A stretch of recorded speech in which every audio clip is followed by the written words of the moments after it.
start recording it because it will go out as a podcast as well at the same time. Amazing hello. Technology. I know, right? Hello, welcome to The Honest Wargamer. I'm your host, Rob, and today I have a very special guest. His name is Laurie. I've never once pronounced his last name right.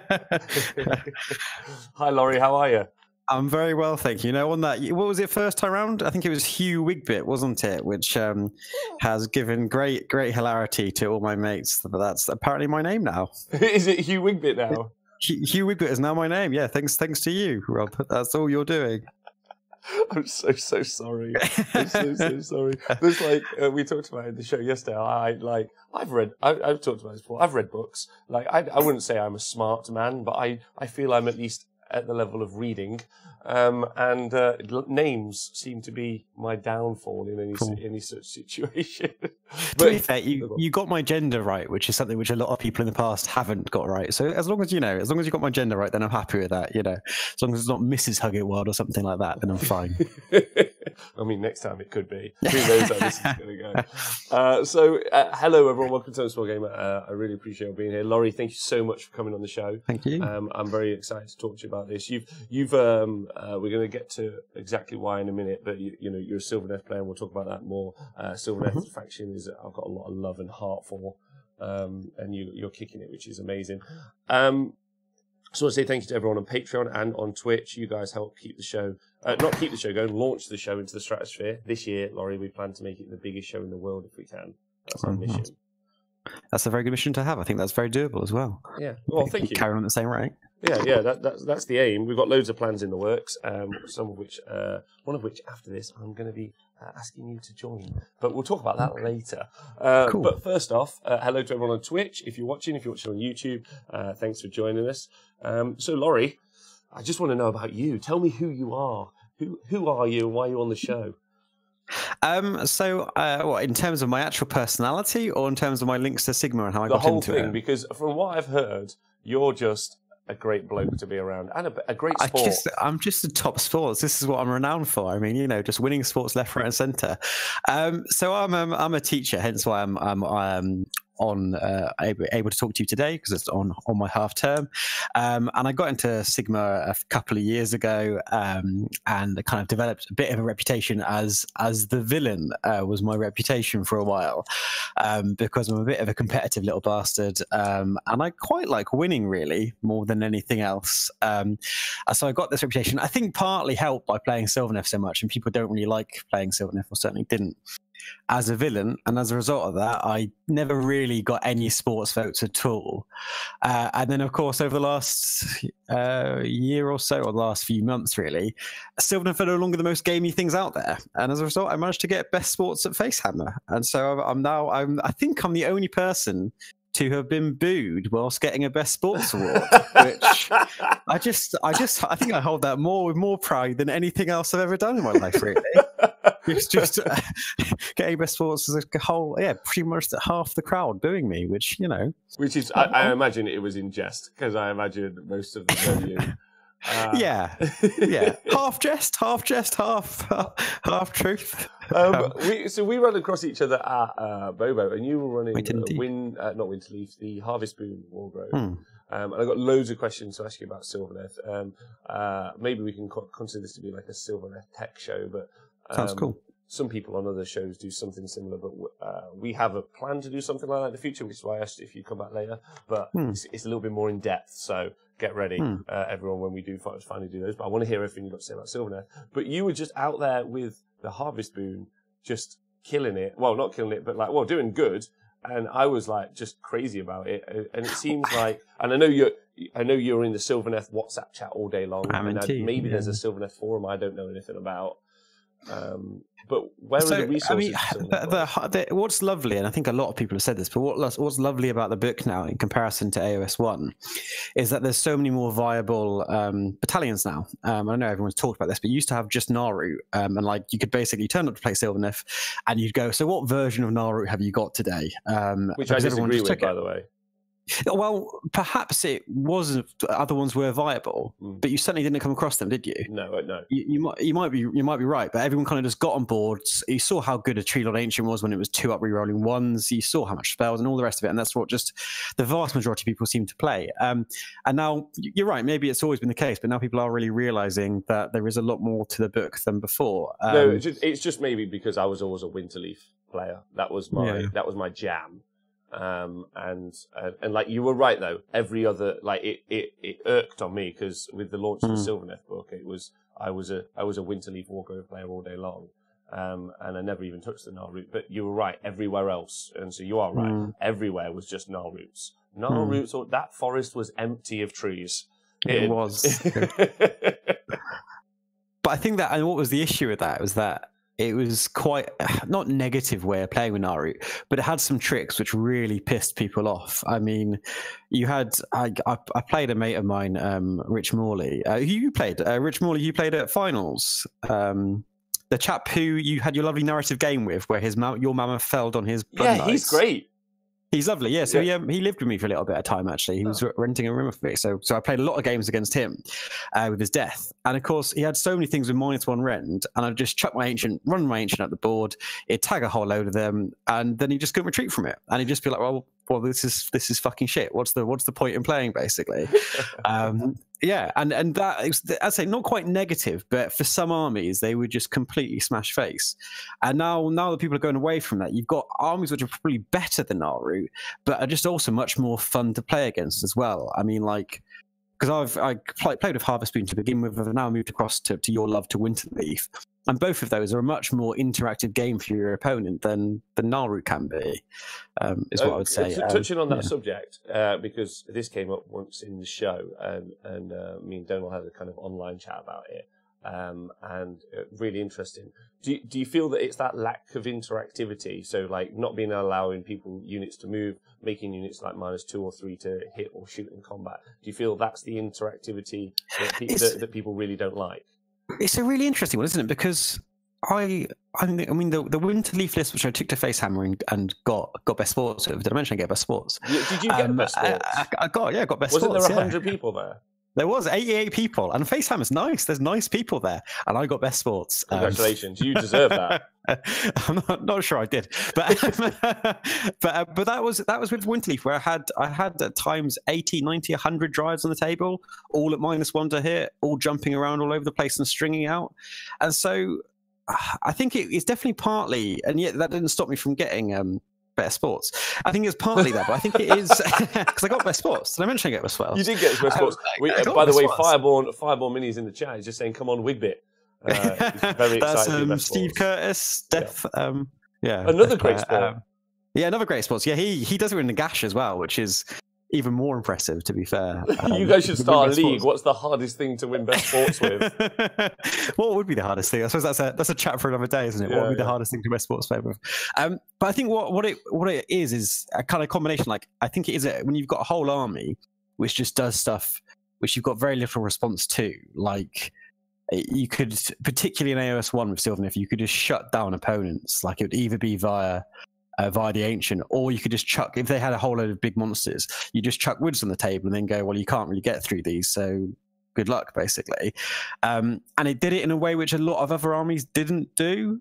So, and now there's more and more things which teleport, more and more things which redeploy, more and more like eels and like obviously Stormcast have always done it, but things like Daughters of Cain have got a teleport as well as now. So it's not just Sylvaneth for being jammy little bastards. And I think that's why it's harder for Sylvaneth, right? Yeah, well, it's no longer just broken, kind of. Because I think always Sylvaneth was, there were some people you just smash, basically. And that's changed now, where there's now almost every army has some mortal wounds or some rend 2 or something which can deal with you, and so that's why I think you have much more interactive games. Because that was Donal you were talking. Yeah, it was just the interactivity issue. Like, and realistically, I think best sports. I think, like, if we were to have another conversation another day again, you know, you should go to a tournament. It should be best sports. You guys are great. Maybe you should have your own masters. I think, yeah, maybe you're going to run it. That's fantastic. And then you've got best gaming and you've got best painting, and never the three should meet, in my opinion. I completely agree. I completely agree. As I say, I got third at FaceTime as well, and that was thanks to soft scores. I was incredibly because you're the best sports. Because I am the best sports. I was best sports there. Did I mention? Yeah. But I completely agree. Like it was lovely. I was really chuffed to get that. But I do think that they shouldn't interact, really. I'm not a fan of strength for schedule, as I've spoken to a couple of people quite about, but I do think secondaries is the way forward. What I always say is the second my gaming impacts my chance of getting a painting win, then I'm happy. If it works both ways, I'm happy with it. But I personally don't see why painting and sports should impact on gaming. And that sounds a bit hypocritical as I got third thanks to best sports, but I do think the two shouldn't mix. Don't worry about it. And we agree. Like it's not hypocritical at all. Like I'm sure you got you won by the rules of the machine, but you comfortably would rage against the machine and change the rules, right? Indeed. So that's I think fantastic. Also, to be fair, with like Facehammer, that is one which really does market itself. Like this is a partly gaming, but it is also a hobby focused tournament, like a soft score focused tournament. I think as long as that's advertised clearly beforehand, then exactly. Couldn't agree with you more. Like someone advertises a thing and someone buys a ticket to the thing, everyone's in the know, right? Everyone's comfy with that. Yeah, we're the same. So apart from being just a wonderful sport, which you are, how long have you been playing Warhammer? So I played Warhammer back as many people did as a little kid when I was like, I don't know, year 7, year 8, which would have been about 5th edition or something like that at that point. And then got back into it. I moved down to Dorset near Dorchester and got into the end of 8th edition basically. Paul Buckler runs the Dorset Doggers as they're known down in deepest, darkest Dorch. And so started playing games there. Obviously there was the end times. I was playing Warriors of Chaos at the end of 8th. And I loved my army, loved it. And then I took it into AOS, and of course Warriors of Chaos just completely changed the way they played. From being this elite fighting force, we'd have like 20 models, 30 models kicking out loads of damage. They were now very tanky, but their damage just completely gone. So I did as a lot of people did, kind of they are armoured toe to helmet, but they're not as tanky as a naked lady, right? Exactly, yeah. And that was it. Like I had, they don't have a 5-up rerollable ward, do they? Followed by a 4-up armor save. I mean, which else? I mean, obviously the narrative's right there, isn't it? It's right there. It's right there. It writes itself, in fact. Yeah, it does. Yeah, you look at a witch elf with a little bikini and go, you know what? she should ignore 70% of the damage I do to her. And so I went from that, and then I played around with a few other armies once I got back into it after having a mini rage quit. And then I went to Reign of Stars down in Weymouth, run by Chris Tomlin, a one-dayer. Borrowed Paul Buckler's army. But at that event, someone was playing Sylvaneth. And that was about 2.5 years ago now. Yeah, 2.5 years ago now. Saw Sylvaneth. I'm not a very good hobbyist. Like, my painting's not amazing, but I looked at Sylvaneth and thought, I could do that. So took Sylvaneth and never looked back really after that. 2.5 years of it, yeah. 2.5 years of Sylvaneth, so you've stuck with them. Yeah. I had 2 tournaments where I took Daughters of Cain before they got fully good, so I feel a little bit dirty because of that. But aside from that, nothing but trees. That's fine. Everyone has a phase. That's okay. Exactly. Just call it your phase. Exactly. It's my midlife crisis. Have you found?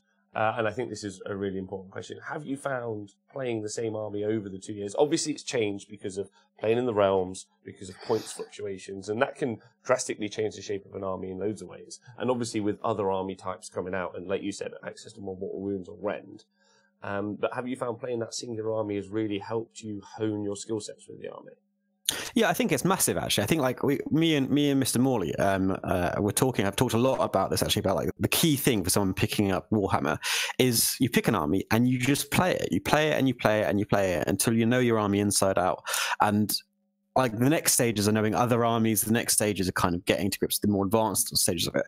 But you can win 3 out of 5 at a tournament easily just by knowing your own army inside out. And I really do think that with playing Sylvaneth, I know all their tricks. I know, like, I can be in a poor position and will still carry on going for the win because I just think, well, actually, I can clinch this. I played Angel Call on game 3, playing Owen Abraham with his death. Lovely chap Owen is, and I've been a bit of a dickhead, to be completely honest with you, and chucked my Phoenix away, lost my Phoenix early doors. I was in a really poor position. Owen knew Sylvaneth clearly, so he'd got all of his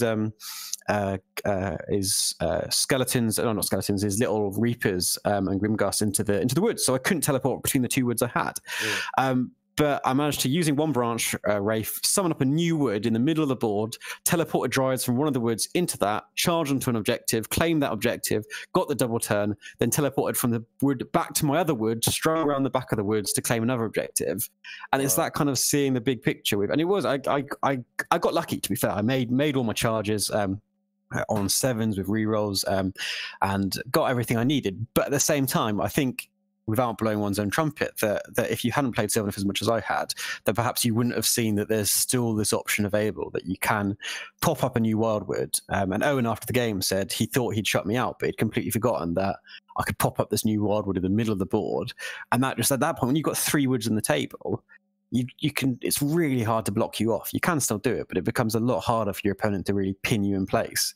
And that movement shenanigans does come from playing a lot, I think. I'm really interested because he's talking to my Australian buds, like Dan and the other guys over there, because they've been doing that. And it's not that I haven't been aware of some people here in the UK doing it. It's just, it feels like it's more prevalent there. So which is what really struck me through the idea of playing an army for a year, at least. And I know for a fact, like, it becomes really interesting. You're so micromanagement in your mind about using some stuff, and I can't wait to be somewhere like where you are, where you've been into an army for 2 years and you know where you're at. Well, and that's it. I think because it helps you play faster for one, and as part of that, I think you just play on almost gut instinct a lot more, just because you don't have to worry about your rules. Like I very rarely, it's only when like my branch Wraith gets into combat or something like that do I actually have to check my rules, because I just know all of them. And so you can play you don't have to check things. And so as a result, you kind of just think, I think this should work. You're not checking measurements. You're not really worrying about stuff beforehand. You get a plan in your head and think this should, based on what I've done before, should work. And it's the funny thing, like one of the big things I think Sylvaneth have got, which is amazing, is being able to blow up the Wildwoods using magic. And I'll quite often find that I've placed Alariel in a position where she's tagging 2 woods via her spells for blowing them up via magic, and almost just doing that naturally, just because I'm so used to putting her in that position where she's 6 inches away from 2 of them, just because that's the way I play with her. And you get into those habits of just, how your army works, so you just do things kind of which help you almost instinctively, which is, as you say, a lovely position to be in. Yeah, it must be, especially for like the decision making process later on. Yeah, I think that makes loads. Yeah. Like I'm super, which is why I'm really excited to talk to you. So like, Sylvaneth, like, because this is what people are going to want. So yeah, you got in Sylvaneth, you've been playing them ever since. Have you think they've ever been in a better place, or do you think this is the best place they've been in? I mean, I do think there was that. I actually think the strongest position Sylvaneth have ever been in was the week before the Disciples of Sinch book dropped. Which I appreciate was a while ago now. Like most armies. Most armies, yeah. But I think most armies I think in that period there was not a lot of rent out there. There was not a lot of movement shenanigans out there. There was not a lot of mortars out there. And Sylvaneth were in a very strong position. And then you had Zinch come out. And you're right, Zinch screwed a lot of armies.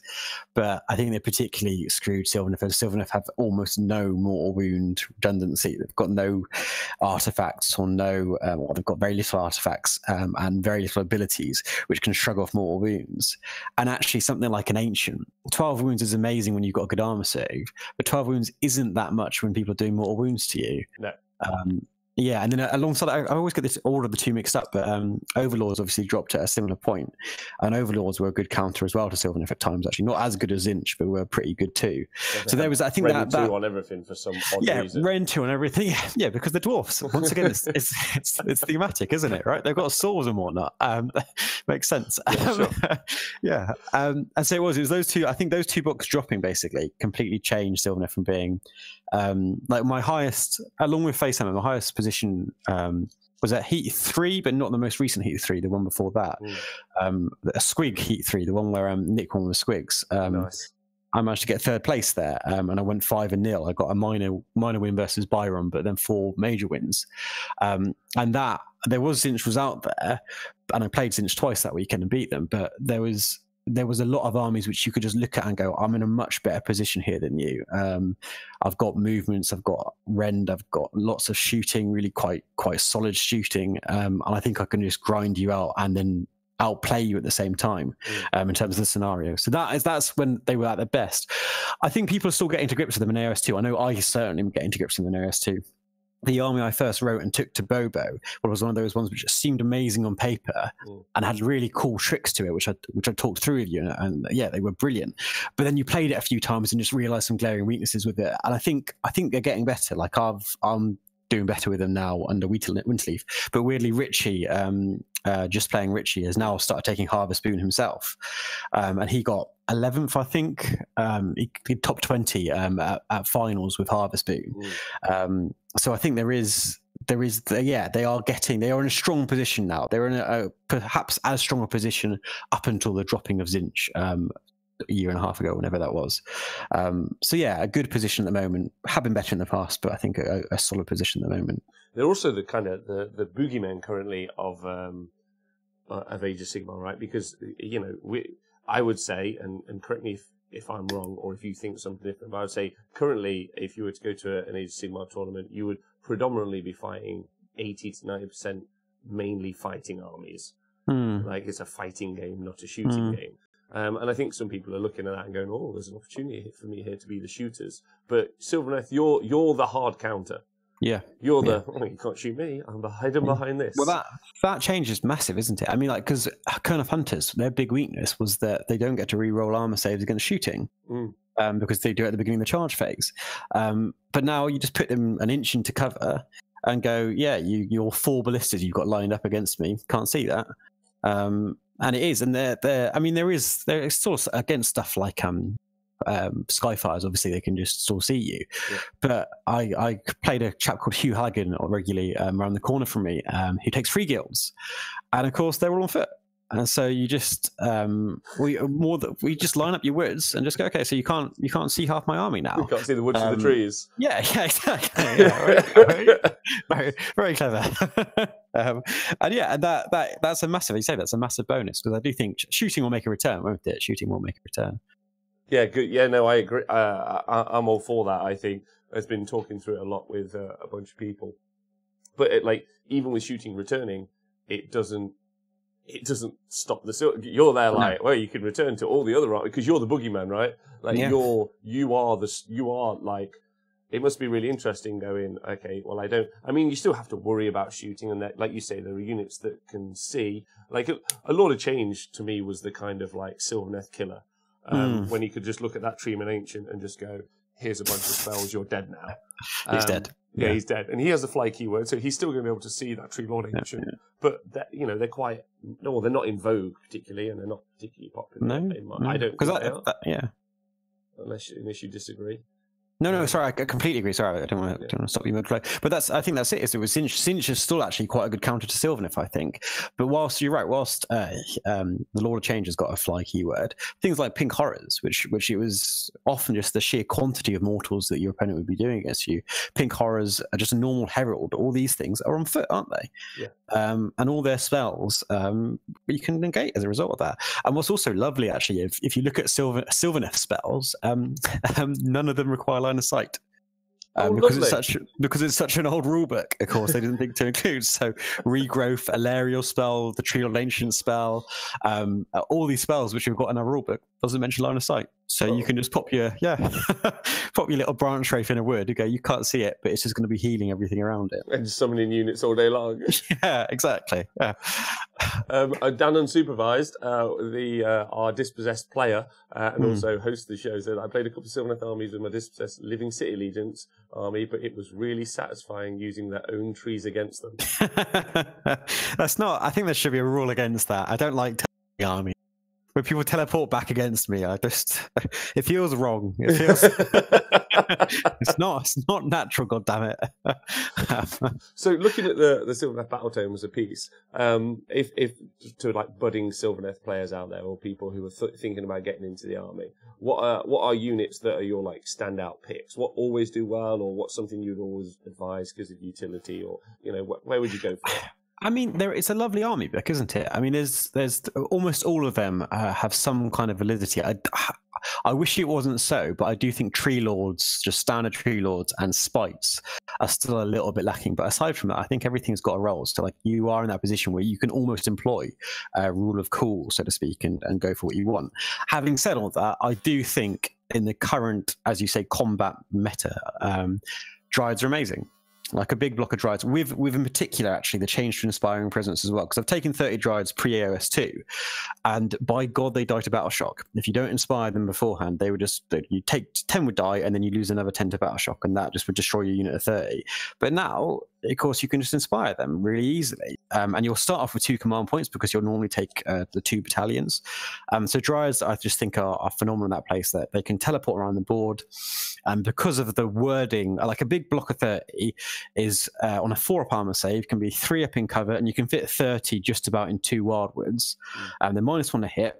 You can give them shield to make them 3 up rerolling 1s, and then towards the end of the game, you can then string them out, and you can, because of the, once again, the wording of the rulebook, you could put 1 Dryad within 3 of a wildwood, and then string them out basically wherever you want on the board, because 30 Dryads covers most of the board. I played a chap with old school Vanguard Wing, actually no, or mid Vanguard Wing, where it couldn't go between me, but could come up to 3 away from me. I think it was Greg. I think it was. I can't remember his name exactly. Sorry, Greg, if that's not your name. And I realized I was losing, and I could just about get a minor loss. And so I just teleported 30 Dryads and just strung them across the entire board, from one end of the board to the other, and just went, well, your army's this side, the 2 objectives are this side. You can't get to them. And so we looked at it, and it was kind of, well, I can do that. No, you can't. Look, there's no gaps at all in my line. Yeah, and just to remind everyone, Laurie is a best sports. Yeah, best sports player. Yeah, it's narrative, all right. They teleport through the woods. That -1 to hit near the Sylvaneth Wildwood is not anything to ever be sniffed at. Right? No. I just brilliant. Like so in the sorry to interrupt. In the last 2 tournaments, I had Nagash charge 7. Dryads, and then in the same tournament, a Magma Dragon charged 10, and in both situations, they didn't wipe the unit. Nagash, an 800-point model, Magma Dragon, 500 points, couldn't kill 7 or 10 Dryads because of the -1 to hit, and that won't always happen. But that -1 hit just gives that potential for whiffing to happen on a massive scale, basically. Yeah, loads. And it's also nice having, in my opinion, it's also nice having minus to hit. Naturally in an army book, knowing that things like Geminids are out there, so that you can double stack, and obviously your order as well. So you can always ally in that Witch Elf Sorceress who's got another minus. So you can potentially be doing -1s all over. Yeah, the Ancient and Dirthy, of course, both have their Stomp, which can make another -1 to hit. Yeah, you can really rack it up if you want to. I think you could certainly build an army around just negating your opponent. I mean, that's what, because I've put a Frostheart Phoenix in my Winterleaf, and of course that has that -1 to wound bubble. Wow. And so you can just sit on an objective and go, well, I'm -1 to hit, -1 to wound. Come at me, bro.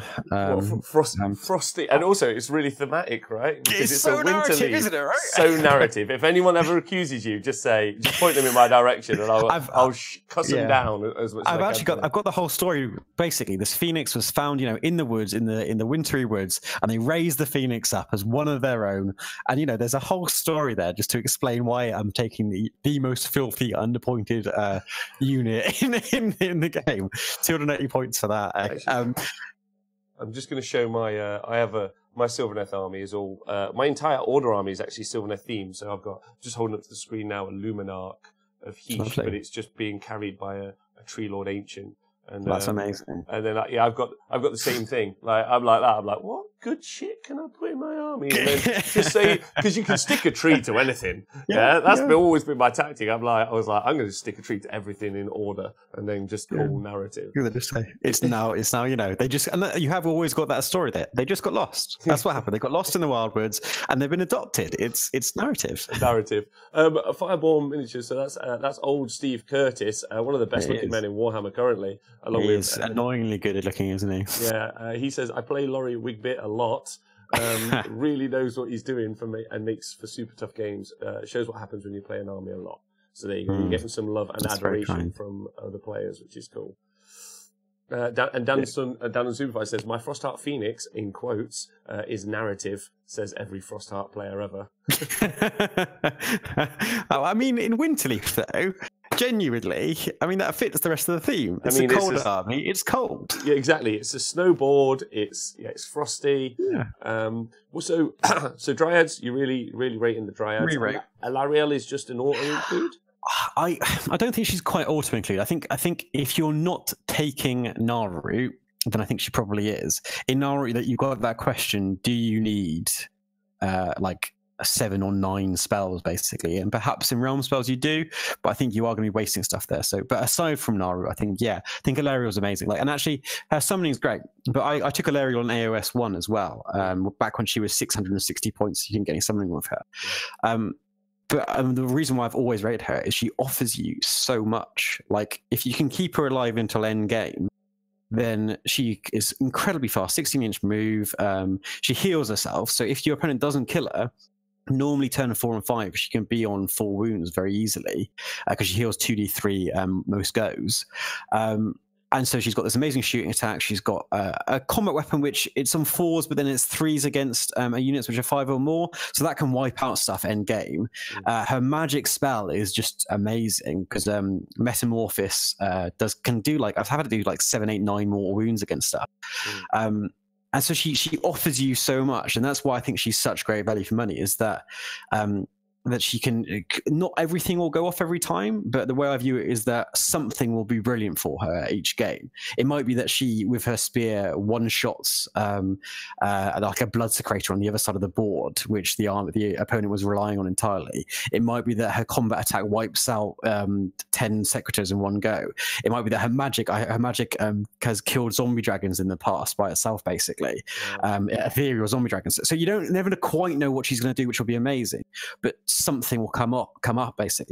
And so I think the summoning's great, don't get me wrong. But I think actually her value is in how much she offers you, how much she's kind of a jack of all trades, basically. I think the big thing with her, though, the massive thing with her, which you only get when you play her a few times, is how easily she dies. And like the first few times you play her, you'll think, chuck her forward, let's smash face with her. And she dies. I always say there's almost 3 stages you go through. First of all, you think she's amazing. I think she won't die. 16 wounds, she won't die. 3 up armor save. Then you think, all right, if I get double turn, she might die. And then you realize it doesn't even take a double turn. She just dies in a turn. She just dies. She just dies. If you leave her out there in the open, particularly to a King Frostlord, as I did with Donal, because I'm an idiot, then she can die in 1 turn. And it's not just, there's a lot of things but nowadays with just sheer quantity attacks just kill her in 1 turn. So she's got to sit, she's got to be really defensive, turns 1, 2, 3. And then that's the thing, is that 4 and 5, she's got a 16-inch move. And she can teleport through the Wildwoods, so she can pretty much cover the entire board those last 2 turns. And if there's an objective which has like 10 guys in it, she will quite reliably wipe out those 10 guys, claim it, and then can just teleport somewhere else while still shooting, while still doing her magic. So yeah, I think she's, as I say, not quite auto include, but she's bloody close to it if you're not taking Naru. Yeah, she sounds really interesting as well. And I also think there's that kind of point mid game, like turn 3. Where everything's not dead, but you're like, okay, I don't have quite as much output to bring to bear. Because you're right, she can't survive an army, but by turn 3, there's usually only half an army left for both. Exactly. Depending on how it's gone. And then with the healing and everything else, she seems like she might be onto a winner there. I like the idea of, so the shooting. Do you just not consider it a thing? Do you not play with the shooting in mind? I think I've always done it, but I think I've continued to do it with even with the changes, even Lookout Sir, she's there to snipe really. And yeah, it'll be -1 or -2 to hit or whatever. But when it comes off, it's amazing. So like you can -2 rend. You're right. You don't play for it, but it can just change a game. I've had it one-shot Bloodsecrators, one-shot Heralds of Zinch. Those little 5 wound characters. It's -2 rend, D6 damage. Probably wouldn't put a hack though. No, because hags are really tough. Look at the armor. Look at the armor. Covered in armor. Also, I didn't realize how they are. Why are they 5 wounds as well? Why are they? That's a great question. Why are they? Whereas a Grot's 4. Well, yeah, Grot's 4. Like they're yeah. Anyway, let's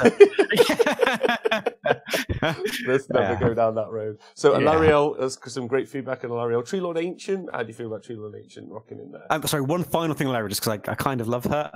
She's also got her soft touch, which is also brilliant, taking out little characters. Her own attack, because the Beetle wipes out units, and then her soft touch it's 4 attacks, 3s and 4s, no rend, 1 damage, which sounds terrible. But if you take a wound from it, you roll 2 dice, and if you roll over their wounds characteristic, it kills them automatically. Oh. So once again, there's little heroes. You chuck her into combat. She's got a massive base. So her Beetle wipes out a unit, and then her touch, you just put on I don't know, a Linda or a Hag Queen or whatever. They take 1 wound, you squeeze 1 wound through, and then she just goes, okay, I rolled 2 dice, you've got 5 wounds, I rolled an 8, it's dead. And that's awesome as well. Actually, that's actually something I think that I didn't know. Truth be told, I thought I knew everything about the Silver book realistically, but I don't think I've read it. I think the first time I read it obviously was when it came out, and then I basically always dismissed Alarielle down into the pile of too many points. Yeah. That's what I mean. There's a lot to her. I think if you look at it, part of her individually, think, well, that's not quite worth it on a 600-point model. But it's when you view her as an entity that she becomes brilliant.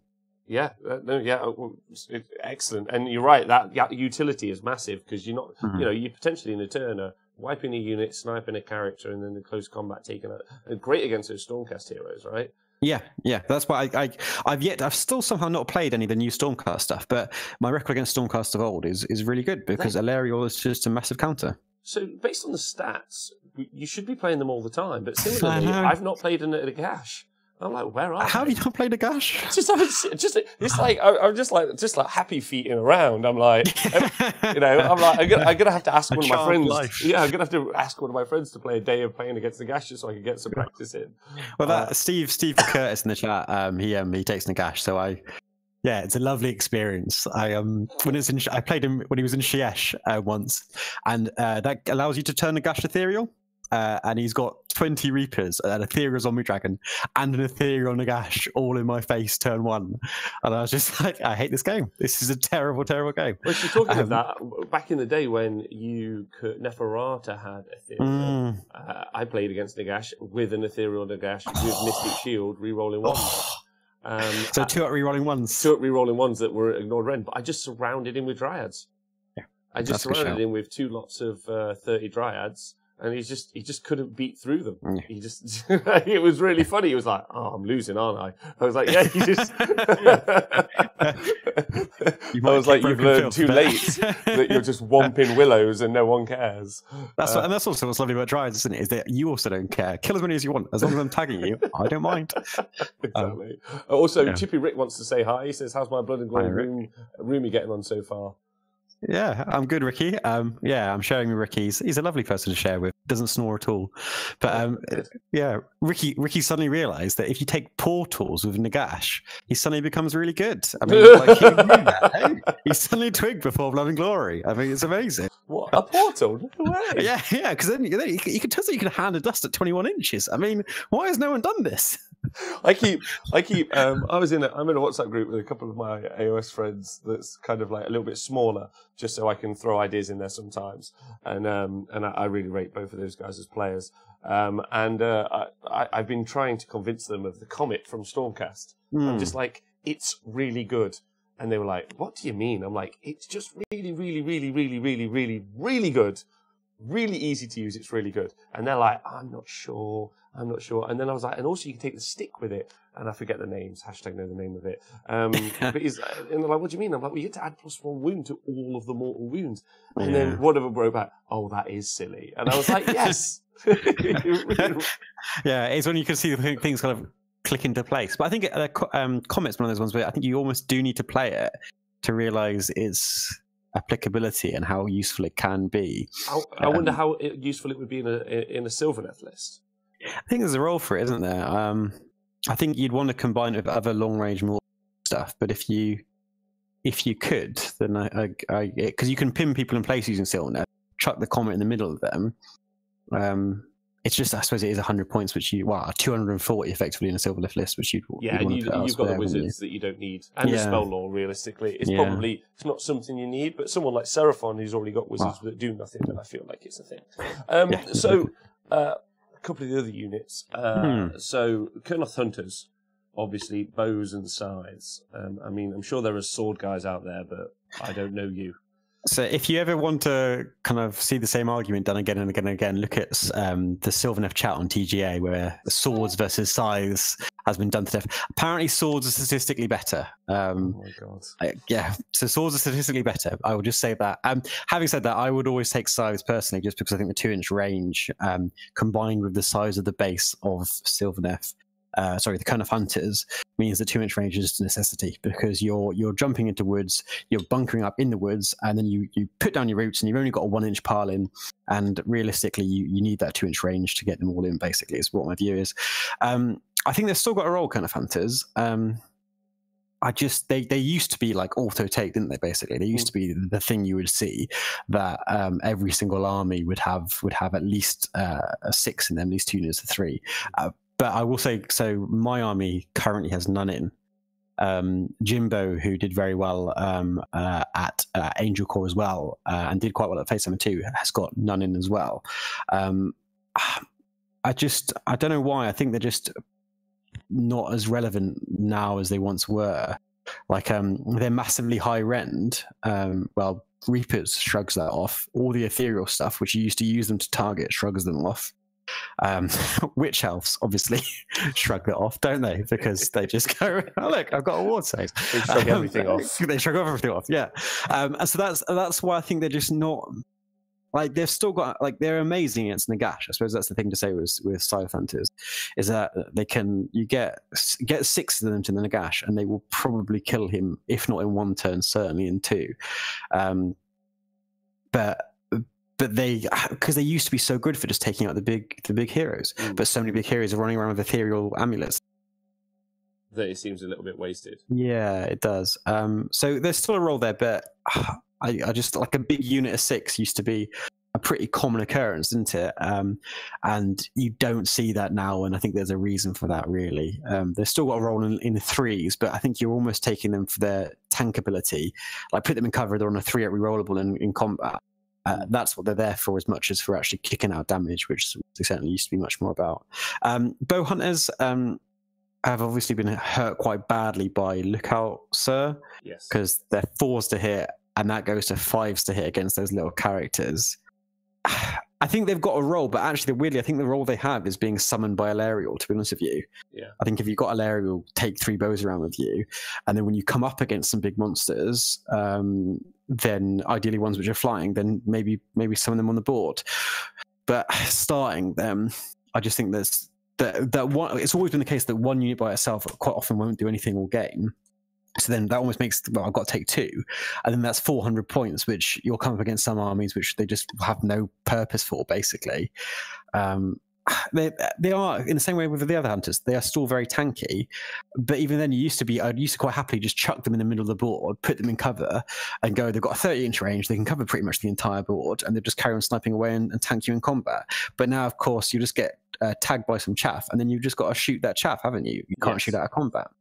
And so that's those 2 things I do think have limited them. Which is true for Kurnoth Hunters, but like some other units, to give you like a comparative point about tagging chaff into shooting units. So I've got units of 35 glaives in my Chaos Dwarf army. And like I comfortably have people just charge into the 30, and not they got it's 30 wounds with a 4-up save. They're pretty tough. They don't tend to lose many. They ignore the first wounds. That's cool. And then they go, "Oh, you can only shoot this model or this unit." And I'm like, "That's fine. They're going to wreck that unit. So thanks for bringing them so close. I'm really short, and I can't run very far." You've really helped me out. I really appreciate that. But I suppose that's knowing your opponent's army, isn't it? A little bit that. Because that sounds like a great tactic, doesn't it? Like you've got an army with what do they do? Do they do lots of mortal wounds? Yeah, so it's 4s and 4s, Ren 1 damage, but natural 6s to hit cause a mortal wound. So 30, amazing. So 30, you're doing quite a few mortal wounds. Yeah. But then, and so you see that, and you just think, well, I tag there, and then that's a really good tactic. But it's only when you play it a couple of times that you change how you play them, I guess. They're on foot, right? Yeah. I must love wildwoods. Man, they're dwarves. Someone at the heat, they were like, "How far do they move?" I was like, 4. Looking around me, like I was like, "Are we living in another world where no one knows this?" I was like, 4. They move 4. They run. They're built for speed, not for comfort. So you're right, but that's fine. Yeah. I mean, it's a decent battle line unit. But then, and I suppose the difference between them and kind of hunters is that they are still doing those 6s. Is it unmodified? Unmodified 6s, Yeah, so they can still do that lookout sir, can't they? They can ignore lookout sir and can still snipe off things with their shooting attack. Whilst kind of hunters, it's just, I mean, like 4 attacks on 5s, 2 attacks on 4s. That's not reliable enough, is it really? Even with D3 damage, it's a waste of 200 points, I fear, in most armies. No, I couldn't agree with you more. It's interesting to hear where they're at, especially with someone playing so much. Also, down the Superfly, talking about Australia, someone over here took an ethereal amulet on a Frostheart Phoenix. I wish I'd been at the table when you discovered how big a mistake that was. And that also, because he's trying to be a gamey bastard, isn't he? So that's called karma, that is. That's a really interesting question, Celise. I'm going to get to that, I think, now. So, with Sylvaneth, what are matchups you really like and what are matchups you don't like? And we've had a question, how would you play against Flesh Eater Court? So feel free to kind of bury that into that conversation. If I start with Feck to begin with, I haven't played Feck recently, but I've always found them quite a nice matchup, really. But then that was always in the days where I had this ancient who you couldn't retreat from on a 2-up rerolling one's armor save. And they've, apart from the dragons, they've got a huge amount of attacks, but all low rend or no rend. So you just chuck your ancient forward, you'd snipe off the dragons, and that would be that. I think with Feck, really, and I think this goes for Death in general, really, you want to drag them onto your wildwoods and force them in there, pin them in place via whatever kind of tanky units you've got, whether it's hunters or whether it is dryads. Get your spellcasters near the woods and then just spam out spells. They will have brought their characters with them as well. You try to snipe those off as much as you can. And then just rely on your mortal wounds and just churning through them, basically.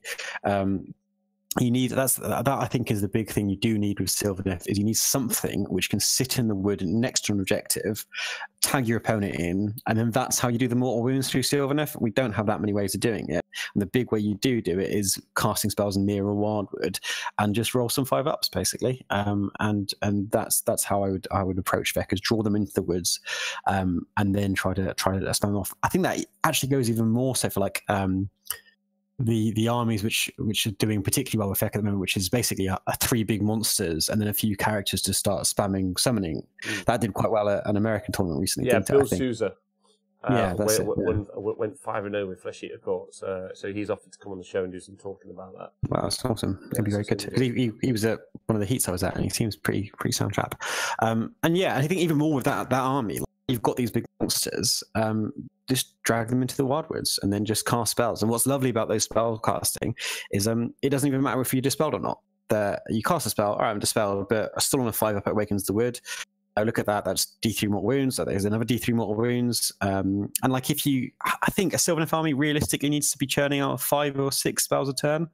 I mean, Nara will do that easily, but I think other ones you can cater to that by Ilarion and a couple of little characters. And that if you have 6 spells a turn, on average, that's doing 2d3 mortal wounds to everything near 1 wood. But if you get near a couple of woods, you can just be spamming out a lot of mortal wounds very easily, and it racks up quite quickly. So that's what I'd say against Feck personally. In general, good matchups and bad matchups. Good matchups, I've always enjoyed playing Iron Jaws, but I think everyone enjoys playing Iron Jaws nowadays. Poor guys. I think. But what's interesting is even the Iron Jaws player enjoys playing with the Iron Jaws. Yeah, I mean they are great fun to play, aren't they? They are amazing to play with. I mean, like going out of the way of kind of things which are obviously bad for everybody. Like surprisingly enough, we struggle against Daughters of Cain. That's shockingly. I think eels do present a really tough problem for most Sylvaneth lists, because as we mentioned previously, they do tend to lack a mortal wound save, and those eels just dishing out those mortal wounds at the beginning of the combat phase. It's a joke, isn't it? Like there's no counterplay to it. It's like, I charge you, I mortal wound you. Okay. I'll shoot you. Can only shoot this unit. Okay. I'll rank myself up and kind of bubble wrap. Okay, I'm going to wait until turn 2 or turn 3. I've now got everything going in succession. I just destroy your army basically in 1 turn. Yeah. I mean, I hope that the army I've got offers me a counter, which is just lots of dryers to play tactical play and force them backwards in terms of where they start off from. But I think if you play anything where you're relying on Dirthiel and Alariel, because that's the 2 more recent times I've played them.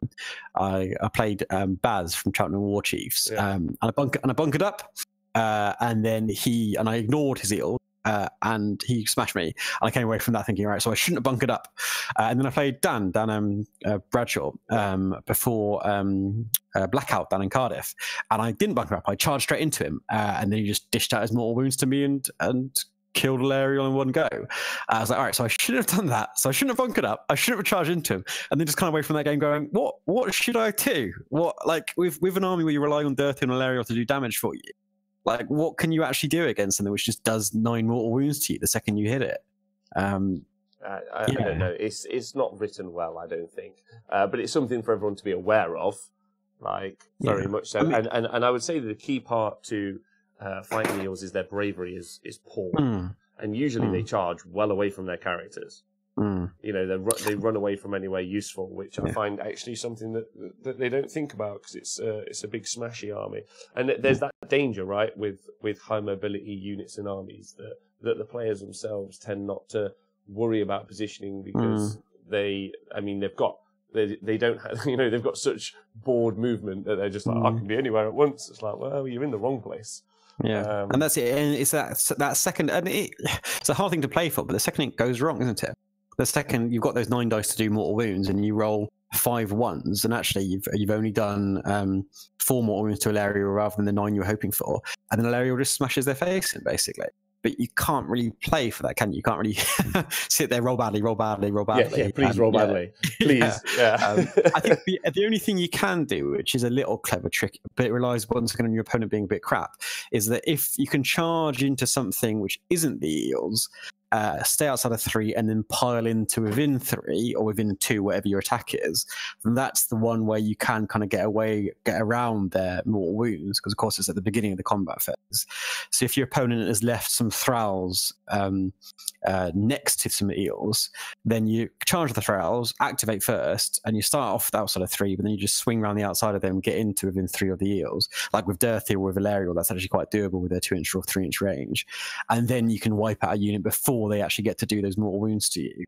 But as I say, that does rely on your opponent being a bit of an idiot. Yeah, it's all like, how do you beat Iden Thief Kid? It's like, well, if your opponent's shit and rolls bad dice. Yeah, that's what you need. You need a shit opponent or really bad dice. Otherwise, I don't really know. The combination of both would be lovely. It would. When that happens, yeah, that's it, basically. Roll better is just the answer. That's that. If you're playing eels, roll really, really well and hope your opponent rolls really badly. Is a solution to that. I think in general, actually, I mean, like anything which is quite combat heavy but lacks tricks to ignore rend or lacks ward saves. That's why I do think Iron Jaws are so good, obviously, to play against But I do like Stormcast. If you can get the right army you're playing against, Stormcast I have found quite easy in the past. As I say, I haven't played them loads with the evocators or vocators, what we call them. But in the past, they've got these 4-up, 3-up armor saves. But then you've got things like Alarion, Dirthier, and Signs, which just love that basically because they're doing -2 rend to them, dishing out multiple damage at a time, multiple wounds at a time. So I have in the past found Stormcast quite easy. As I say, I haven't played any of the Sacrosanct stuff, so I don't know about that. But I have in the past found it quite easy Stormcast. Which is weird because I keep looking at the Stormcast units and I'm just like, these should be kicking ass. These have got so many options, I think. I don't know. Maybe it's just because it's not the same unit like that you just buy more and more of. And so everyone's like, God, this is confusing. People are learning with them. Yeah, you actually have to build a balanced army, which a curious concept, isn't it? But I mean, people are learning. Like Gary P did really well with them at finals, didn't he? Lost to Sava in the final, but aside from that, they're smashing it. And there's been a couple like that. Of course, Jack Armstrong did well at Bobo back in the day. When it first dropped. So there's definitely viable lists out there, but yeah, you're right. You'd expect them to have taken more podiums than they have so far with the new stuff. But then I think that's just a testament to how many great armies are actually out there at the minute. It's a lovely time to be playing, isn't it? Yeah, no, it's a lovely time to be playing where you've actually, I think it is. There's in terms of actually armies which can do well. I think there's more out there than has been for a long time. Yeah. So I think anything. Sorry, no, you go. I think anything ethereal, I think, actually is the only other thing, like stuff like with a lot of ethereal abilities. I do think Nagash and Friends can be quite a tough matchup if it's the right combo. I think that can be like Steve Curtis is what he's calling the Steve Curtis TM build. He wants to make it his own basically, which is a zombie dragon ethereal Nagash, 20 Reapers, and then some dogs and some little guys, the little ethereal ones. Like that, you've got Nagash who can shut down your magic. You've got the Ethereal Dragon, which can chuck forward, and your Rend is useless against. And then you've got the Reapers, which can get through stuff. That's quite hard. But once again, though, it's a good army. It's a good list, basically. But I do think that's quite a tough matchup for Sylvaneth in general. The Nagash is just. I think you can either deal with Nagash or you can't, right? Realistically, and I know a lot of advice from some people is just always ignore him. But because of playing in the realms now, that's a lot less viable than it once was. You have got to go big or go home, haven't you? Basically, you've got to really commit a lot to killing him, and then hope you do so, or as you say, just completely ignore him and play the scenario. One or the other. But yeah, I think that's what's fascinating about Steve's list is that you kill Nagash and then you've got a zombie dragon who at that point can just spam his command point on himself, and so he's rerolling to hit, and so he can just go and eat the rest of your army up. So it is that's why I think they are tough combos. You've got two big units which you need to kill, and taking care of both of them takes a lot of effort for a Sylvaneth player, and that's where you struggle, I think. Because output can be lacking in some ways. I think you have to bait people to the output, right? Which is so interesting. So next up, I got a great question. I think. Wow, what an egotistical statement. I have a great question, you say so yourself, and I'm doing great at this interview. Well done, mate. You're smashing it. Yeah. Sorry, what I meant was it's an interesting question for me, and I hope for the people at home is what allies would you think work really well with Sylvaneth? I mean, the big problem you've got of because we've focused quite a lot, and it's because I still really rate it on battalions. But the presumption I'm going into this is that you're taking one of the big battalions. Now, there's definitely legs in no battalion Sylvaneth, but it's something I've got no real experience in, so that's why I'm not really talking about it. And that's the issue with allies, is that you immediately give up that one drop ability if you're just allying something straight in. Yeah, good, because that was going to be one of my questions, so maybe I could throw that in the mix as well. How important is it, in your opinion, to go first because you want to I imagine it's because you want to put the wildwoods out there, but I think that might be some good advice for people. Yeah, well, see, and that's where there's a difference between my view and kind of what I've seen people doing. My view is massive. My view is my current list. I have an Acorn and I have Ranu's Lament +2 to cast on Sylvaneth spell on another person. Ranu's Lament. Ranu Nunu. You see, names are hard, right? names are hard. I completely agree with that. Thanks, Ranu's something or other. I don't know who Ranu's. The one which gives +2 to cast a Sylvan spell. And that's just to guarantee that I have 3 wildwoods, or as much as I can close to a guarantee that I've got 3 wildwoods on the table first turn. Because if you're playing someone good, they will then jump in your wildwoods. If you've only got 1 or 2 down, they will jump in there and they will just shut you up. And actually, Sylvaneth, with the exception of Valerial, are not that faster army, really. Dryads are 7, your hunters and your Durthu are 5. Like, if you don't have wildwoods, you're not that fast. And end game, you will really struggle. So I think it's very important to get first turn, get your wildwoods where they need to be, i.e. on objectives, and then get involved. I think that the armies which have done well, which aren't 1-drop, have been ones which basically have a lot of damage output. You've got Alarial, Durthu, some Scythes, perhaps Striker in there as well, sometimes even perhaps a Prime in there as an ally. And they're basically of the view that I might not have first turn, I might not get wildwoods up, but I'm going to smash your face in. And then actually at the end of the game, I can then start summoning some wildwoods up because you won't be able to cover the whole board because you won't have enough left. At least that's my understanding of how they don't work. Personally, I just think they offer really good value for 250 to 300 points. You can get 2 command points, which is great. You can get some quite cool abilities. Like most of them have got some quite cool abilities there. You can get 2 artifacts and actually 3 artifacts, including the one you start with. And there's some, and now that you've got all these cool artifacts out there, that's really useful. Sylvaneth have got some of the best artifacts in the game naturally as well. So yeah, I just think like the tactic of you put your woods down, you jump into the woods, and then you can say either come at me and grind through all these dryads, which is like part of my tactic at the moment, or you can say come at me and charge these 3 hunters in cover. Or charge these 10 dryads, but which have got Durthu tactically positioned 3 inches behind them to come swinging straight back at you. Or the same with Valerial. Like you can really put yourself in a very strong position early doors. I mean, the big weakness of Sylvaneth is if you get double turned, and that's the issue of taking first turn always, is that if you get double turned 1 into 2, they can smash through your defensive units and then hit you second turn, and you can make it quite tough. I suppose that's the issue there. In terms of allies, there is a role for a Prime there in that, but I think almost more for his long range mortal wound output, something which Sylvaneth lack, as much as for his big hammer guy. And then he's just good on his own, right? Like realistically. But that's why he's such a great ally, isn't it? Is that because he actually, just as a standalone unit, he doesn't need anything Stormcast gives him. You just deploy him off the board and just go, all right, he's going to sit there, threaten you for the rest of the game, and make you hopefully make mistakes as a result. So yeah, he's good. There's this interesting one, and I'd be interested to hear your thoughts and potentially people listening about whether or not Sisters of the Thorn still have a role. They're the ones which can kick back mortal wounds if you make a 6-up armor save. So you cast them on Dryads, that comes 5-ups. You get the Dryads in cover, that can become 4-ups. So I used to run these, and they got. I'd like to think that it's part my fault that they got so hammered with the points. But, it's always a feeling of pride there, isn't there? Yeah, you know. This is my fault. I broke that unit. Poor Starseer. Yeah, that's you as well. But yeah, I'd like to. I think you're right, actually, and. To be honest, it's not something that's cropped up in my brain, but now you've reignited it in my brain. That makes absolutely tons of sense, because the weakness that they used to have is that it's 10 wounds with a 5-up save for 200 points. And I was it's 220 now. 220 points. And it's a 6 to cast Shield of Thorns. Yeah, 6 to cast, which with 30-inch unbind.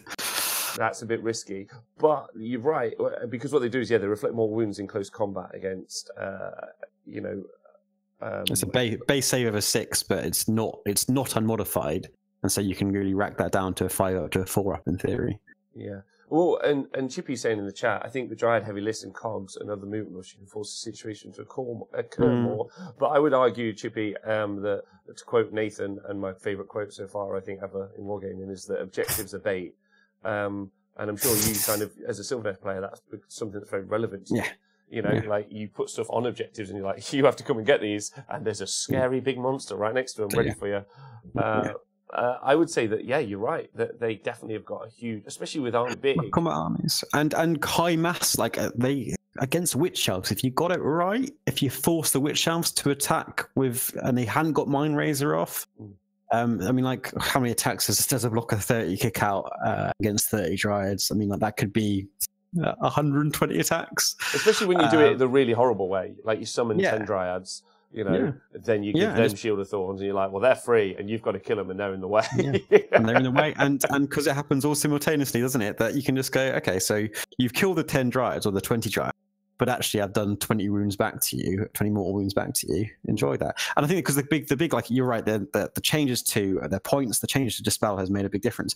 But you can no longer decline to attack, can't you? Yeah, that was the other huge factor. Yeah. And so it used to be the case that you just go, oh, I'm not going to attack them. But now you do have to attack. And if you pin them in place, then as Ricky says, that if you pin them and go, you've got to attack me, I've tagged your entire unit needs to attack me, and I'm going to be doing mortals to you on a 5-up, then that there's a role there. I'm still not convinced for 220 points. I'm still not convinced because it can be dispelled.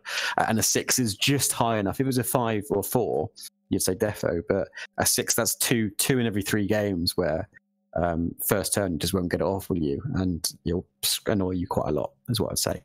So they're a good one. I mean, a Spellweaver for 100 points is just an Unbind scroll with Nagash out there. That seems quite good to me as well, actually. I could definitely see a use for that, but you do have to ask yourself how useful it's going to be all the time. I mean, Sister of Thorn are good for, like, especially because Sylvaneth, you're going to be in the midfield a lot of the time with your units, having them in the backfield because they're so mobile and fast, and their shooting's not too bad. And they are another Unbind as well, which is, and as I say, they're fast. They could, if nothing else, they can just run in front of your entire army and go, well, you've got to get through them first, haven't you, before you get to my Dryads, before you get to Dirthy, whatever. I think there is a role for them. It's one of those things where if they were 20, 40 points cheaper, if their spell was slightly easier to cast, if there was a slight change in the positive sense to them, you'd say definitely. Currently not so sure. I think, well, if anyone out there wants to run it and test it, or has been running it and test it, and like Chippy Rick saying in the chat here that Danger Mouse is saying Paul Buckley uses Sister Thorn effect with his Deepkin. That could be cool on a unit of Thralls. That's the thing. I think it's combined, isn't it, with cover save first turn for it. Well, why they're so good on Dryads is because obviously if you have a unit over 12 of Dryads, they naturally get +1 to the save, so they're reflecting mortal wounds, aren't they? Yeah. And I think that's what you can do with Deepkin, can't you? Is that give that +1 in the first round, and then cast it on the unit which ignores Rend. Those eels, chuck them forward and go, well, you attack them, you do mortal wounds to yourself in a 5-up, or ignore them, and I get another turn of just sitting on objectives. So there is a role for them, in general, but they are a lot of points. But they are expensive. Is a big utility, which is interesting playing against Khorne now that I think Khorne have got a resurgence in how good they are because you can't not attack them. And then fucking Wrathmongers. Wrathmongers are just brilliant. They're back in a big way. Have you heard that I managed to taking Hurricane for a little? Fucking Darren Watson killed a whole lot of his Wrathmongers, and then he used Alariel to attack my own Hurricaneum. It gets worse. It gets much worse. All of my Beetle's attacks whiffed. All of Alariel's attacks whiffed. And then we realized, of course, the Wrathmongers gives her an additional attack of each. So the Beetle attack whiffs again. One attack with Alariel's soft touch, which I just mentioned earlier on, hits, it wounds. I fail my armor save. How many wounds does the Hurricaneum have? 11. So I need to roll a double 6 to kill my own Hurricaneum. I roll a fucking double 6. And this is on bloody Places of Power, whatever it's called. Oh my God, brilliant. I just kill off that. I'm like, right, so that's never happened ever. And I just killed my own Hurricaneum by double 6. So Wrathmongers are amazing in that respect. And made me want to cry quite badly. Wow, that's great. Because I used to run that. That was my original build. It was Winterleaf with a Hurricaneum in.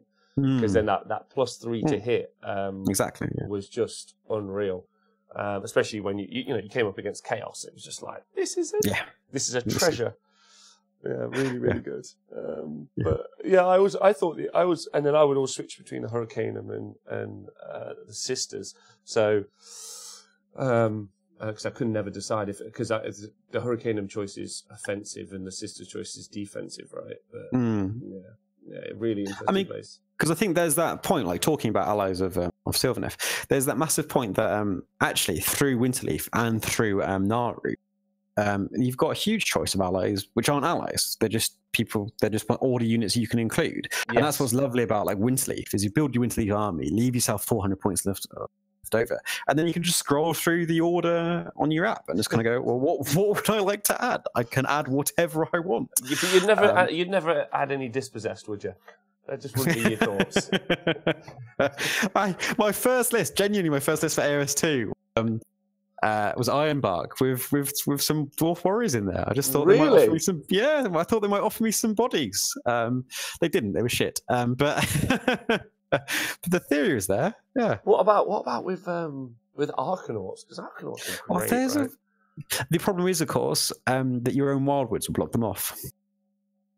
Yes. That's the issue you've got with any kind of shooting you are in. Is you suddenly start.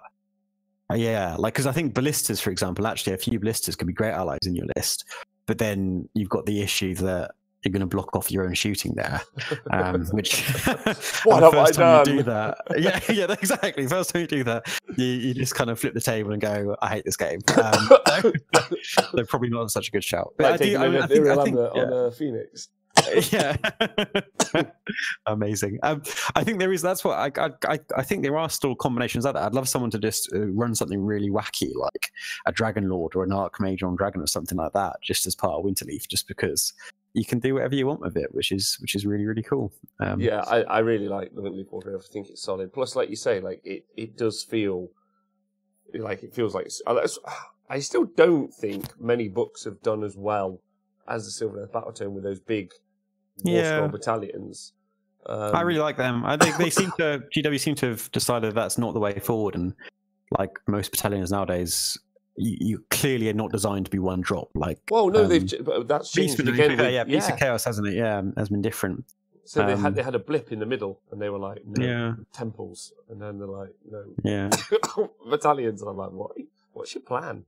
Yeah, who's fascinating. Got the plan? Do they have a plan? But yeah, that's. I wonder. I liked the idea. I'm not sure it's true. Whether or not it's because beasts have always been, of course, Sylvaneth's kind of opposition, haven't they? Narratively speaking, like beasts fighting in woods against Sylvaneth, and whether that's why they're both one drop. Because narratively, see, like I'm just a fluff gamer at my core. I'm just a lovely guy. Who just I agree. And you sound like a great sport to play. That would be... and I don't want anyone to ever say that that's not true. So if people want to find out where to talk to you any more about Sylvaneth or just the world, how would we get in touch with you? Well, Twitter's very good, LHW AOS. But there's the Sylvaneth chat, and if anyone wants to jump into that, it's had a real resurgence. It kind of died at the end of AOS 1, but it's had a really good resurgence at the end of now in AOS 2. So anyone who is starting a Sylvaneth army, go in there and you can get lots of advice on how terrible I think Dreadwood is. You can hear me talk about that at length. And yeah, always happy to chat in there. Wow, I was a big fan of Dreadwood. It's terrible. Says the Harvest Moon player. I really like the sub-factionization just in Sylvaneth. I like the camps. Yes. Yeah. Well, you've got to have your personal favourites and your personal.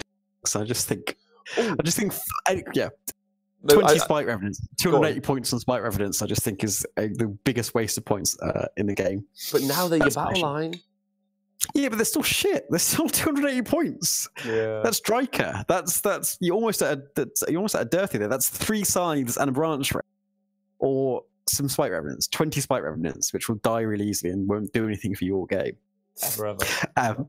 Well, very rarely. I'm sure there is a role there, but I just think it's a lot of points to blow your load first turn, basically. So I got a final question for you, if that's okay. It would be, and I'd love to have you on the show again. So thank you very much for being on the show. I want to talk more to you in the future, and I'll tell you why later. My question is, what's your favourite unit to kill in the game? It will. it will take a long time to stop having the satisfaction of killing Skyfires, won't it? Oh God, so much. Just when, because Alariel is so good against Skyfires because she gets that pluses to hit against them. She's -2 range, so they don't get an armor save, so they can't even Zinch dice their armor save. And you can just go, all right, so I've just 4 have hit, 4 have wounded. You don't get an armor save. Oh, that's 20 damage. Oh, look, that's a unit of 6. There's now 4 of them dead. 5 of them dead. And you die to battle shock. And it will be a long time before that doesn't make me grin in my opponent's face. Once again, best sports winner. Yeah, so I think Skyfires is probably my favorite, and it will be a while before I don't get that immense joy out of stomping on Zinch's dreams. I wonder how many people's it's like kill some Skyfires. They win your game, no, but they're dead. That unit of 9 Skyfires, they were wiped out. Did it cast full reality? I killed him first. He died first. Yeah, that's the truth. That's good. Well, I'm glad. It's really fun watching people just like have some. It's fun to hate, right? So big shout out to all the Zinch players out there. Laurie wants to beat up your units all day long. Yeah. Yeah, Laurie, it's been really fun having you on. I'd like to talk to you more, but we have another guest, of course, coming into the studio now. Someone who's been on the show before, so he's physically walking over. So I just want to say thank you for being on. Well, thank you for inviting me. And I hope you win Blood and Glory. Yeah, it's easy, right? There's hardly anyone there. Sorry, here. No one's going, are they? It's like I think numbers have been artificially inflated online. I think it's more like 140, and then there's achievements is another 60 people. Whatever number it is, very competitive, right? Which is the key element, which is it's the first use of secondaries as well. Are you excited about that? Yeah, I am really excited. I mean, as I mentioned earlier on, that's the way to decide personally between different people in the same points. I just think that really forces you to consider other things. It gives you things to fight if it is going badly, and if it's going well, but only a little bit well, then you quite often struggle to make secondaries because you're concentrating so hard on getting the game. So I like secondaries. Yeah, I'm keen on that. Oh, brilliant. Good. Well, I'm really looking forward to that. Okay. So, yeah, dudes, thank you very much. If you listen to the podcast, this podcast is stopping recording now. So, Season 2, The Honest Wargamer, our latest catchphrase is every army is a winning army if you stop being a coward about it. Which I think is a fair statement, right? Yeah, I think that's a great statement. I think most armies can do. There we go. So thank you. We've got some backup from Laurie there, who is possibly one of the best sports in the world. Yeah. So be aware of that, everyone in the world. And just give me your future sports votes, just straight away before the game. Just accept that I'm going to get it. just accept it all day long. Yeah, exactly. Yeah. And shout out to everyone who's been on the chat. You guys are brilliant. Watch out for Laurie. He's at Blood and Glory. You at any other events soon in the UK? Crim Bobo as well. Oh, fantastic. I'll be going to. Looking forward to that as well. That'd be brilliant. And yeah, various ones next year, which I can't remember any of them. Seem to have Bobo, Blood Tithe down in Crawley, the team event there. So I've got a few lined up, which will be very good fun. And hopefully sneak into the Masters. If I can be really nice at Blood and Glory and get some soft score votes, then I'm just practicing my smile over the next week or so, Just come with sweets and cards. Just have a hamper, just like Laurie's best sports hamper. Bit of Vaseline as well. And there you go. Sandwiches, the whole thing. Yeah, exactly, yeah. Well, Laurie, it's been lovely talking to you. Thank you very much. Everyone on the podcast, we'll see you soon. And then everyone on Twitch, we'll see you in a minute. Laura, just stay on the line. I'll say bye. And everyone on Twitch, you can see a holding screen now. And then we'll be back in 5 minutes or so. I'll be talking to Toby about Custodes. So thank you very much, Laurie. Thank you. Thanks for having me.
Don't do that. There we go. We're live. I didn't do it the good way, though. Should have done it with a stick. Doesn't matter. Doesn't matter. Hello, welcome back to The Honest Wargamer. I'm going to start this as a recording. I'm your host, Rob, but I'm joined by special guest.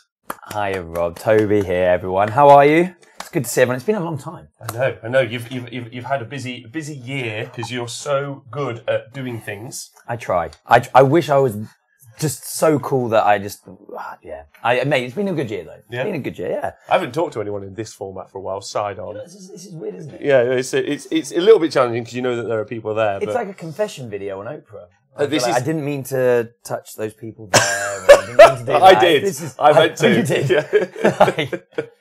Where's the golden coat? I wish I had the golden coat. I was going to bring it today, but I didn't because I've been just at work training in my May the Hobby Be the Winner t-shirt. What's amazing, I know none of you else, because we're not there yet, technology-wise, but he smells incredible. It's kind of like a mixture between like wisdom, oak, and strength. Like just those three things, just that aura. That's what I'm getting. Loads of BDE. What can I say? What can I say? What can I say to that? So it's great to have you on the show, and everyone's super excited. I know Chukabutty, Tezza, DJ Batman, he wants the tea. Mr. Kabowski says Hazar. So that's nice. So yeah, how you been? Have you been well? What have you been up to? Like a whole bunch of questions. Yeah, I mean it's been a very interesting year. Been hobbying not as much as I planned. At the beginning of the year, my aim was to do 12 events this year, and I had to kind of over the first 6 months take that down. But then been ramping it back up, and of course I saw you at the Grand Tournament. So I've done 2 of the heats at the Grand Tournament, and that's been really good fun. Didn't make the qualification for it, but not really bothered. Same. It was really good fun because you had your Harleys, didn't you? I did. Was that heat 2 or heat 1? Heat 2, just gone. And so they're in a box forever because they can't fly anywhere, apparently. That was gutting because actually I was so impressed by your list. With the thanks. Harley. I was loving it. I was thinking it's so cool. And I was like, that's brilliant. And then the big FAQ dropped and took a turd over everything. Like it was... Only things that can fly. Yeah, things that can fly. But then, which was weird. Which is a large proportion of the ranges. Yeah, which is a weird choice, but hey ho, it is what it is. And I'm with you. Like when people when Games Workshop make those choices in our hobby, the best decision is just to carry on. I think the fact is, I mean, God blimey, been in the hobby long enough that you only have to go back 2 years ago, and everyone would moan that things would never get updated and nothing would change. But so they're changing stuff now. I think we just have to accept it. You're not going to always agree with changes. We don't always agree with change. We don't like it, but it's better they're doing that than the game be stale for 4 or 5 years. Yeah. So I don't mind it. No, same. I mean, the only thing that really upsets me about it is just the immersion. I'm just like, oh, come on. Yeah. Like what you told me haven't thought about anything, jump over these 10 fellas. And the reason it got changed was because they made the FAQ at the beginning of the year where you could arrive by deep strike and you were both 9 and 0 away on a building. And they were like, well, we don't know how to fix that. No one can fly. He's like, It's a bit like a headmaster at school, isn't it? When they try and get rid of something, they go, right, just get rid of it. It's almost like there's no negotiating. It's just like, oh, just get rid of it. And it's Deep Strike as well. Like, I don't know about anyone else when you're playing, but God, they really don't like Deep Strike, do they? I don't get what the problem is with Deep Strike. To me, by the way, and I love 40k. I love this 8th edition. I think it's probably my most fun I've ever had hobbying. But it's always been a shooty edition. Now, combat got better, which I was great, but it was never uber powerful. It wasn't the be all. You still played a gun line and you get tabled very quickly. And they've just gone, okay, well, Deep Strike's obviously a problem because there's a couple of issues. So let's just get rid of Deep Strike in the first turn. You predominantly play Custodians, right? That is all I play now. Yeah, and you go pure mono Custodians, like often or mainly? Because at one point you were running loads of Assassins and Inquisitors. It does depend on where I'm playing. So I made myself a promise that I wanted to have the Adeptus Custodes keyword. And when you start doing the heat, like you go, oh, have you got anything? Yeah, I've got 2 Assassins, or 3 Assassins. Okay, your Imperium keyword. And of course, I don't like having the Imperium keyword. I want to be the best Custodians player in the world. There you go. I'm going to base it, I'm saying it now, I'm going to be the best pure Custodians player in the world. I might be the only one, but I don't care. It means I'm number 1. But yeah, so then I basically made a moral decision that I'm going to run just pure Custodians. And that has affected how I get on, because I know that I can qualify if I mix it, but I don't want to. Which is completely fair. Like, that makes loads of sense. Similarly with me with the Harlequins, I could have done some Harlequins and some Drukhari would have really helped me out. That actually works really well. Yeah, it would have worked really well, but I just wanted to run my jam, which was fine. And now they can't fly. It's probably untenable. Because there are decisions where you go, I'll stick with it, and then you make those healthy gaming decisions. And what I don't like to do is knee-jerk react. So I'm hoping it's a good, healthy decision. I've thought about it over a couple of weeks as opposed to singular react, but that's fine. Chuckabutty TV says he's a pure Custodes player, so you'll be safe with that title. Oh, yeah, we should play. Toby's mic dropped. No, mic. Oh, did it drop? No, it's fine. There we go. Oh, yeah, it should be fine. It's just because you put it that side away from where you're talking at me, like a tactical genius. There we go. Yeah, there we go. It's just they don't want to go on the record about some of the stuff I want to say. They want to play a gun lines. So I've also heard, because I'd like to hear more about your year and just how you're doing generally in your events you've been at. But I've also heard you've been playing with the Telemon and it's brilliant. Who told you that?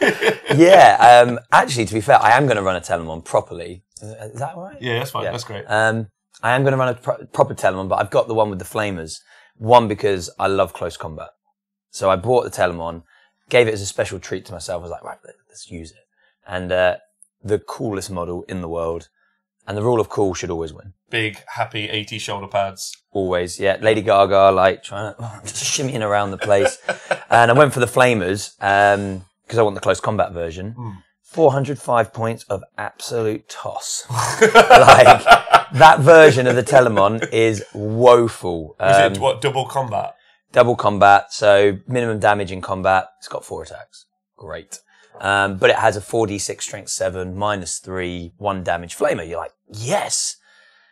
You got a 4-up invuln, a 6-up feel no pain. Everything's great on paper. You play it and you're like, it can't do anything. It just gets shot. The shooty Telemon, however, is all games. All games. Really? Oh, mate. It's 315 points for the shooty version. Wow. So, you know, in fact, we're talking about, like, they don't like deep strike and stuff. It's still a shooty game. 315 points for a shooty Telemon that shoots. It will have 12 shots, strength 8, with a 36-inch range, -3 AP, D3 damage per shot. Wow. For 315 points. That's decent. On a BS skill 2+. Wow. And then you've got a 4-up invuln and a 6-up feel no pain. You've got a tank. Yeah. It's like... And it's like probably better output realistically versus its targets than a Land Raider, but more survivable than a Land Raider. Correct. Yeah. Yeah. And like, it's just all kinds of, when you compare that actually on paper to the other Forge World Grav tank, I can't remember the name. Begins with the Custodes one? Yes. The Coronas. Yeah, it's got more range than the Coronas, but it's only got 6 shots rather than 12. Or 8 shots, sorry. Strength 8, -3, D3 damage. That's it. And that's 325 points. Wow. So you just take the Telemon, and that's got a 6-up invuln. Well, what's easy to hide? The Telemon's easier. Yeah, that's what I'm saying. Yeah, Telemon's easier, yeah. So the shooter Telemon's amazing. The close combat version, for its points, is absolute dog turd. But I just love that model so much that I have to keep using it. But I think I am going to go to the shop and buy the shooty version, because why not? I don't know why. Like, I think they're great models. I also like the spear guy. He's not quite as... Oh, the Achilles guy. The Dreadnought with the spear. But it's just an incredibly cool model. I've got one of those as well, and I am going to run him. And they have said that they're releasing a 40k book for Custodes from Forge World. Ooh. And Emperors of the... They did that in, I don't know, one of the showings that they did say, like, they were like, these are our work in progress shots. And so all of the Forge World models for Custodes, I think, are getting 40k rules and like all the Terminators and stuff. That'd be awesome. The bikers, the whole business. I'm pretty certain. So I mean, that's really exciting for the upgrade for Custodes, right? Yeah. It keeps things fresh. I mean, don't get me wrong, we're quite a new army, but it's just nice when you get new stuff. And I think Orc players out there, you should be very, very excited. Yeah. It's great because I think they've been the most unloved codex for years. They've had to wait the longest. They've waited the longest. They haven't really had a lot to sort of spice things up. Yep. The Index came out and, you know, they actually got better, but there wasn't a lot of love there. And it was only really, if you play competitively in any way, is there a loose wire or something? Apparently keep dropping out. I think so. Maybe just put it, maybe, yay. Let's try that. Orcs, let me tell you, I'm very excited. as a former Orc player. As a former Orc player myself, I'm excited. Orc player, but similarly, I know that since 8th edition landed, because I did a show on Chapter Tactics the other day where we talked about the fact that no Orc player at a competitive event has ever won 4 games. It's never been a 4-0. Really? Now, obviously, they only track stats through BCP, and they only track ITC stats majoritively. Didn't Orcs win the GT? They did win the GT, but they didn't mainly finish through slow their play. games. Yeah. Mainly through slow play, tactical. It's tactical. What's interesting is because I wonder if because Orcs, most people when they talk about Orcs, they talk about the war and they talk about the power of them being brutal, but they forget the cunning of the Orcs. And I wonder if Orcs for the entire, they were like 8th edition index dropped, and the entire Orc community got together in one Facebook group, and they were like, everyone lose till the codex comes out. Yeah. And then we shall rule all! Which I thought, I struck on that thought the other day, and I was like, you smart, cunning, clever. They are cunning but brutal. Exactly. I'm wondering if that's what their tactic is, but I don't know. But yeah, what are you excited about the Speed Freaks box or any other? To be fair, it doesn't excite me. I like it. But it doesn't make me go, I want it. But I think the model range looks great. It does. The rules are a bit guff. Yeah, but you know, rule cool. Those buggies again. I think they look so cool on the table. I like it. I love it. Like the combat Telemon, right? Rule cool. Yeah, rule cool. And I just think it would be wicked. And again, I was reading some of the like the leaks about stuff, and got some tasty rules. Yeah, I think they're going to be quite good. Yeah, there's going to be some nice little shenanigans. I read about the grots, and I've seen a leak, the shield grots, as they were originally. As they should be. That's great. I mean, playing Tau with drones is a nightmare. So you can imagine playing loads of grots. Now you can't fly over the drones. And yeah, exactly. You can't even go under them. Stupid. Hey-ho. I personally, for me, the Orcs, I'm excited to see. I'm very excited about the narrative, actually, because since I said this on the show last night, since the last I checked, actually, since the last 40k codex dropped for Orcs until this one, between that you had the Beast Arises series, the novels, and so they've great series of books, and they massively expanded the narrative for Orcs in the codex, in the background anyway, through those novels. I thought, so I'm excited to see if there's at least some hints, because as far as I'm aware, there's no other Orc models coming out apart from what's in the Speed Freaks box, which is disappointing.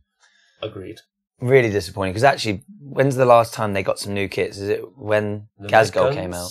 Oh yeah, Met Guns and the Mega Knobs. And the Waz Bombs. But which was the upgrade for the things. But yeah, you're right, and I agree, because realistically, like, the Mega Knobs since the index have been trash, and Terminators in 40k currently are very uncompetitive. So you really want the Mega Knobs to be good, but it's like, well, if Terminators are bad, Mega Knobs probably. I mean, I think they had 2 attacks each, Mega Knobs. Yeah, something crap. The only benefit they had is an extra wound. Yeah, and you were like, what? But you're losing like 3 attacks or something. Crazy. Yeah, just woeful. And Mega Knobs are some of my favourite models. I think they're just wicked.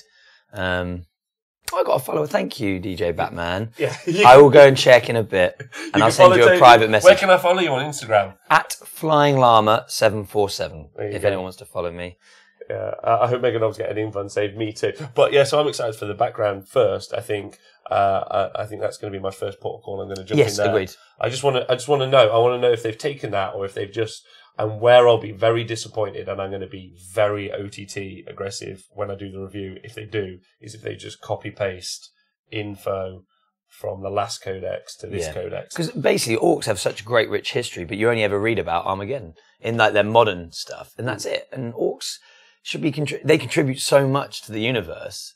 Like bloody hell, Ulanor, like they were the main thing, like the main threat. The thing, yeah. And then the Beast Arises, they were the main threat there. And of course, new factions have arisen and stuff, but Orcs should always have a place, and it's almost like they're kind of just pushed to the side, and they're a bit comical sometimes, which and also in a narrative sense they shouldn't be. No, I don't think so, and I agree with you. And also, I think what's really for me fascinating is like with the Beast Arises series, they showed you this kind of Orc culture that exists, and you're like, and really what we see in 40k is the fringes, that we see the wild outer edge of the Orc culture, a bit like we see the very tip of a hive fleet. Yes. And I'm like, go deeper. Like, take me there. Like, I don't mind it being orcs versus everyone. Like, kind of like, I would like to read about the orc imperium versus, you know, everyone else. And they almost, man is like a distant threat that they don't even think about all the way. And I know that doesn't really sink in with their IP loads, so they won't. But it's a huge missed opportunity, in my opinion. I agree. And also they've got a huge kit range, so you can really... I don't know. I'm very excited about it. I mean, the only thing is if anyone goes to Black Library and tries to find books about orcs that isn't Beast Arises, there isn't many. But the Beast Arise series is worth it. It's worth it. Yeah, Beast Arises is fantastic. But if you try and get some books about orcs, dedicated to orcs from their perspective, not where they're just the bad guys and they're attacking, there actually isn't really many. Because I'm trying to find some when I was collecting my orcs. And there was a comic book version, like Death Squadron or whatever. I think there was one. They do it for Eldar, right? They do it for Eldar from the perspective of Eldar. Yeah, Eldar have a perspective, but they have a series. But like, there's not much in the regard.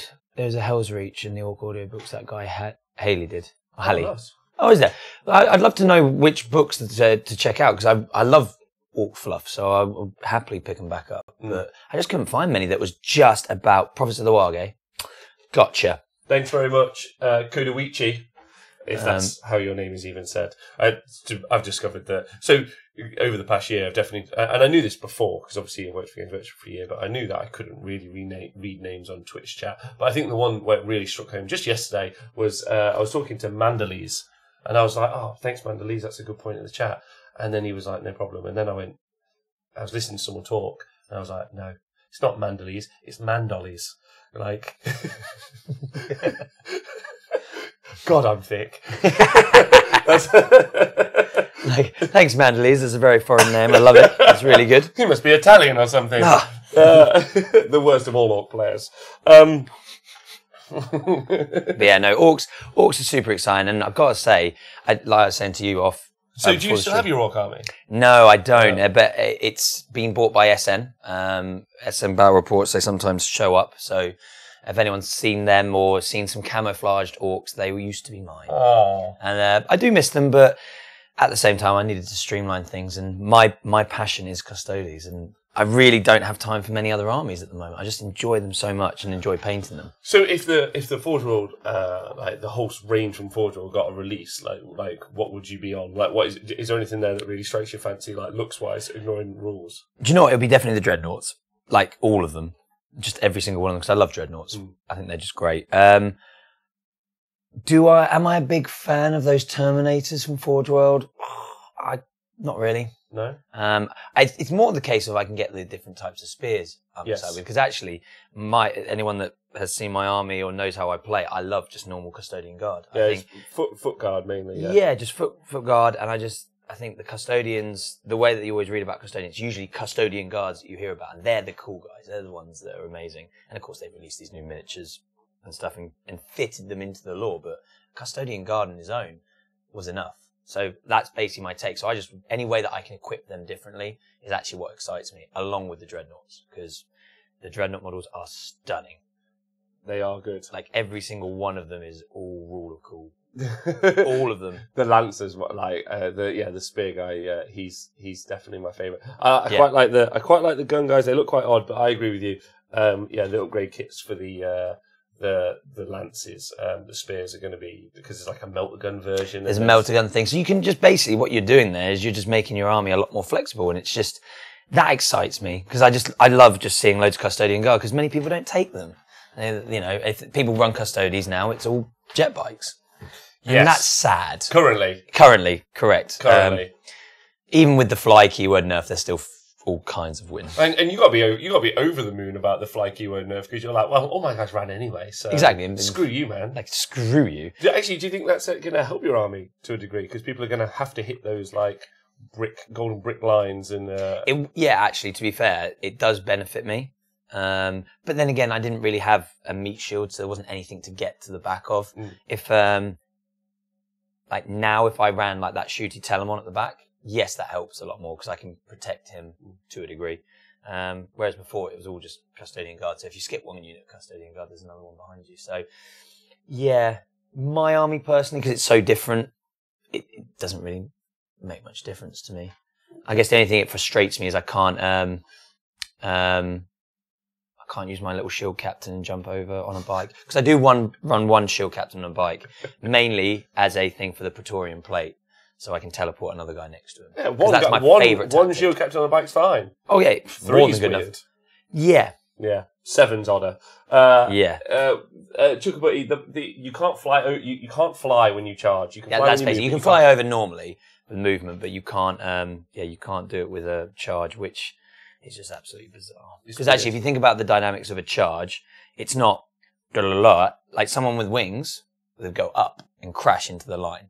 So, yeah, missed a trick there. It's fine. It's fine. It's a thing that's happened. We're gonna have to deal with it. We have to adapt. Maybe it's something that gets changed in Chapter Approved. Probably not, because Chapter Approved came out months ago. But whatever. It is what it is. We just have to learn to deal with it, and as gamers, we always do. But we will always moan about it as we do it. And like we say, Games Workshop tis a silly place. Tis a silly place. Have you been to Camelot? Tis a silly place. We shan't go there. So you played some tournaments this year, right? Yes, and so mainly it was the GT Heat 1, Heat 2. Did a couple of like smaller events that friends have organised. So Twisted Dice did an event there. You played Nikos? Did play Nikos. He gave me a lift, and then he proceeded to beat me. Oh no! How dare he? Nikos is a dark avenger of Warhammer. He is, isn't he? He was all friendly in the car up, and I was like, "Thank you so much for giving me a lift." No problem, no problem. And then we play each other. I'm like, we're playing each other," and he's like, "You die." You die now. You die. Is he Russian? Yeah, he suddenly turned. He just changed. He completely changed. I'm going to call him Nikolai from now on. Nikolai, watch out for him. But yeah, no, I played his Khorne army, which was great. I really enjoyed that game because it's close combat against close combat. He overran me completely. It's terrifying, the amount of little beastmen that come and beat your face in. Yeah. Yeah, like, get off me, Nikos. Just get off me. What I really enjoy is when turn one, he just does this. He's just like, I fired some stuff, and you're like, okay, and then he goes, your turn. He gives you the wink. He's like, your turn. You're like, what are you going to do? He's like, I'm just going to wait till I can drop all these red fellas at you.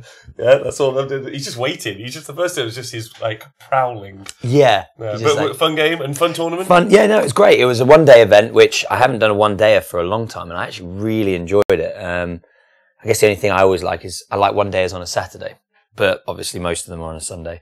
But yeah, doing one day, 3 games. It was a good little venue, really nice tables, great people. There's only about 30 of us. It was awesome. And then events. I think I've done one more. I was supposed to attend an event about 3 weeks ago, but couldn't make it.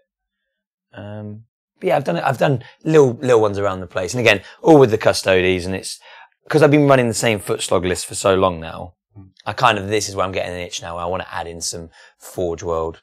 Like, the Grav tank. Even if it's not the best, it just adds variation to the aesthetic. Yeah, so one of the things that's actually happened, I don't know, say fairly recently on the show, but I've hit this stride with some of the people I've interviewed around the world, and talking to people like yourself and some pro gamers just around. I tend to find the concurrent theme when they're doing well or when they're enjoying themselves a lot tends to be when they've stuck with an army. I've always been like an army butterfly to a degree. Oh, I used to be. Terribly. And then so I made these commitments to stick to an army for a year. So for Age of Sigmar 40k. 40k was Harlequins, but I think I'm allowed. Now it's you're gonna get more wound up than you. I was a month in, so I think I can take a month mulligan, like a take it back 29-day trial period. Yeah, I've tried this. So you can take the keys back. I don't want it. It doesn't go over things anymore. Yeah, these clowns no longer jump. So I'm out. I'm probably going to switch to knights because I've already got them all painted. I don't have to do any hobby. They're incredible. They're fun. I got them all, so that's really useful. We're running the night tournament in December, which is I've seen that. Fun. So it'd be really nice to just be super on board with that and the guys in there. But because I've just talked to Laurie, we talked Sylvaneth. He's been still playing Sylvaneth for 2 years, and you've obviously been playing Custodes Pure. With the exception of like feeling that kind of itch to add stuff to your army, but still within your faction. Do you feel that your skill level has increased because you've stuck with that singular army? I know it seems like very obvious. Yeah, no, it's true. I mean, again, like sometimes my positioning since I've gone pure Custodes keyword has gone down from what I was averaging. But no, I definitely feel much more skilled with it. I know what I'm doing completely. So I know that if I'm playing a certain type of army or whatever, I know exactly what I want to do. And of course, whether the dice go your way is another thing. But yeah, you kind of then, yeah, because like when I'm playing games, people see my army and they go, all it does is move forward. There's so many little nuances to it that catch people out, and that's fun. Because I know that army now. I know it so backwards and forwards, and it's not arrogant where I don't have to look at the book. Because I think one thing that players do wrong, 40k players, is you trust the opponent a lot and you assume they know their army, and actually most people don't know their army as well as they think they do. Well, or they misinterpret the odd rule, which is actually like huge. Yeah, well, Sinise in the chat came up with it earlier. So the show is working on a workbook, kind of like a workout. This will hopefully sing with you a lot. A workout regime or a workout book, but for wargamers. So that's what the show's been working on. That's what some of these little notes are about. And some of the other stuff. And then one of those things is, Sinise came up with the term earlier, getting off book.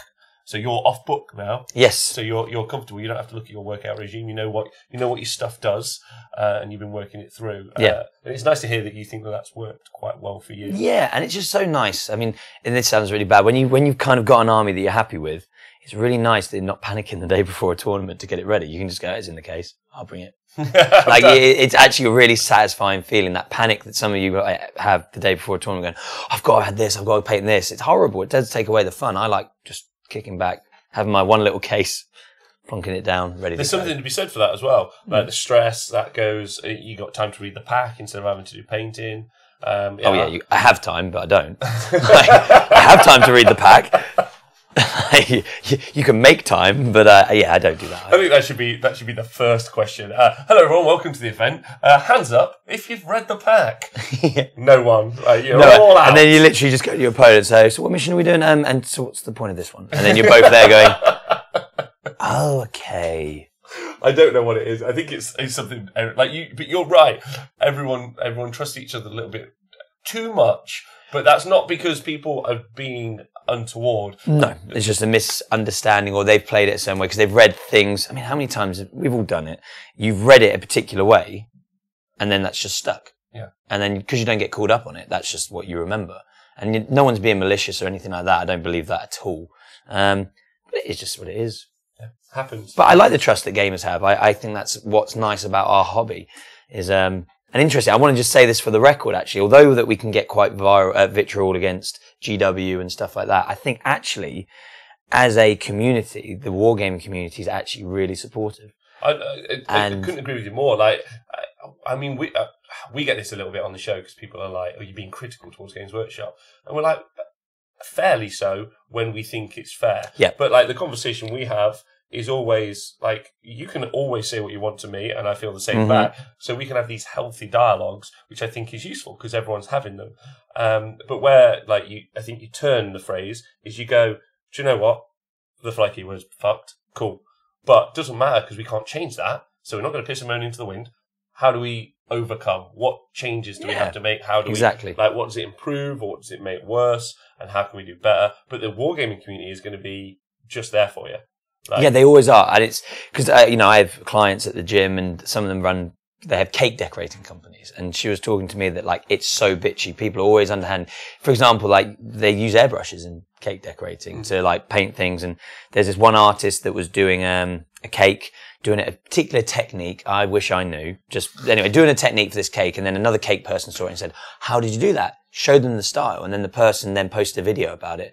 And it's all very secretive anyway. And the person was really upset because they showed them this technique and that it's like almost like one-upsmanship. Whereas with the hobby community, when someone does something, they're more than welcome. They love sharing how they do it. And there's a lot of love, like, because we all know how hard it is to paint a model and make it look good. Yes. And everyone appreciates that. So how did you do that? And then what's nice is that person that painted it doesn't get on a pedestal and say, oh no, I'm not telling you that's my secret. Everyone's like, no, let me share. And again, you only have to look at Instagram. I have a few friends who can be trolls sometimes. But there's not much trolling in the 40k community, when the 40k in the Warhammer community, like serious trolling. No. There's jokey trolling, of course there is, like terribly, but yeah, as a community, everyone's just class. Yeah. I gotta say, they are class. See you later, John. I'm currently considering ripping the arms of CC Box and putting them on the Motor Space. Ooh. And then Chris says, I love the community, everyone has been boss. Yeah, it's a great crew. Really great crew. That's why I'm looking forward to starting running events, having people come over here and say hi and hanging out. So that's going to be really fun. And League of Nights looks like it's going to be like a good blast. League of Nights would be hilarious. I think it'll be very, very funny going into it. I love sharing knowledge about the hobby. Is it just me or does Toby look like he was the model for Space Marines helmetless heads? and also Stormcast heads. Also, Hellstorm Wargaming has been like, you missed that. Oh, it's the man Toby. How's it going, man? Hellstorm. Dan. Hey up, Mike. Was it Dan? It's Dan. Hey up, Dan. How are you, mate? Wait. Oh yeah, wait. No, How are you? Tell me.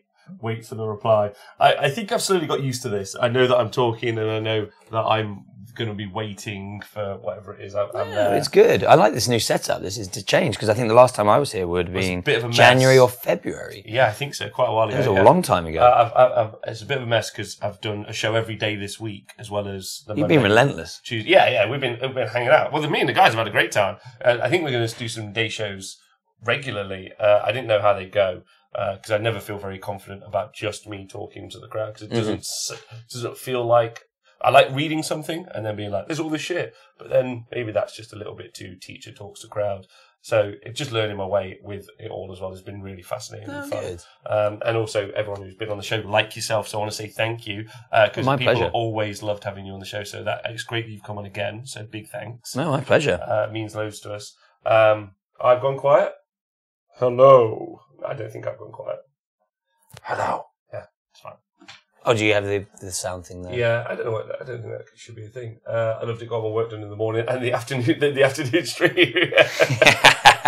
Like you can just relax and kick back in the afternoon, Chris. It's like, what are you doing? I'm working. What on? Stuff. Leave me alone. Leave me be.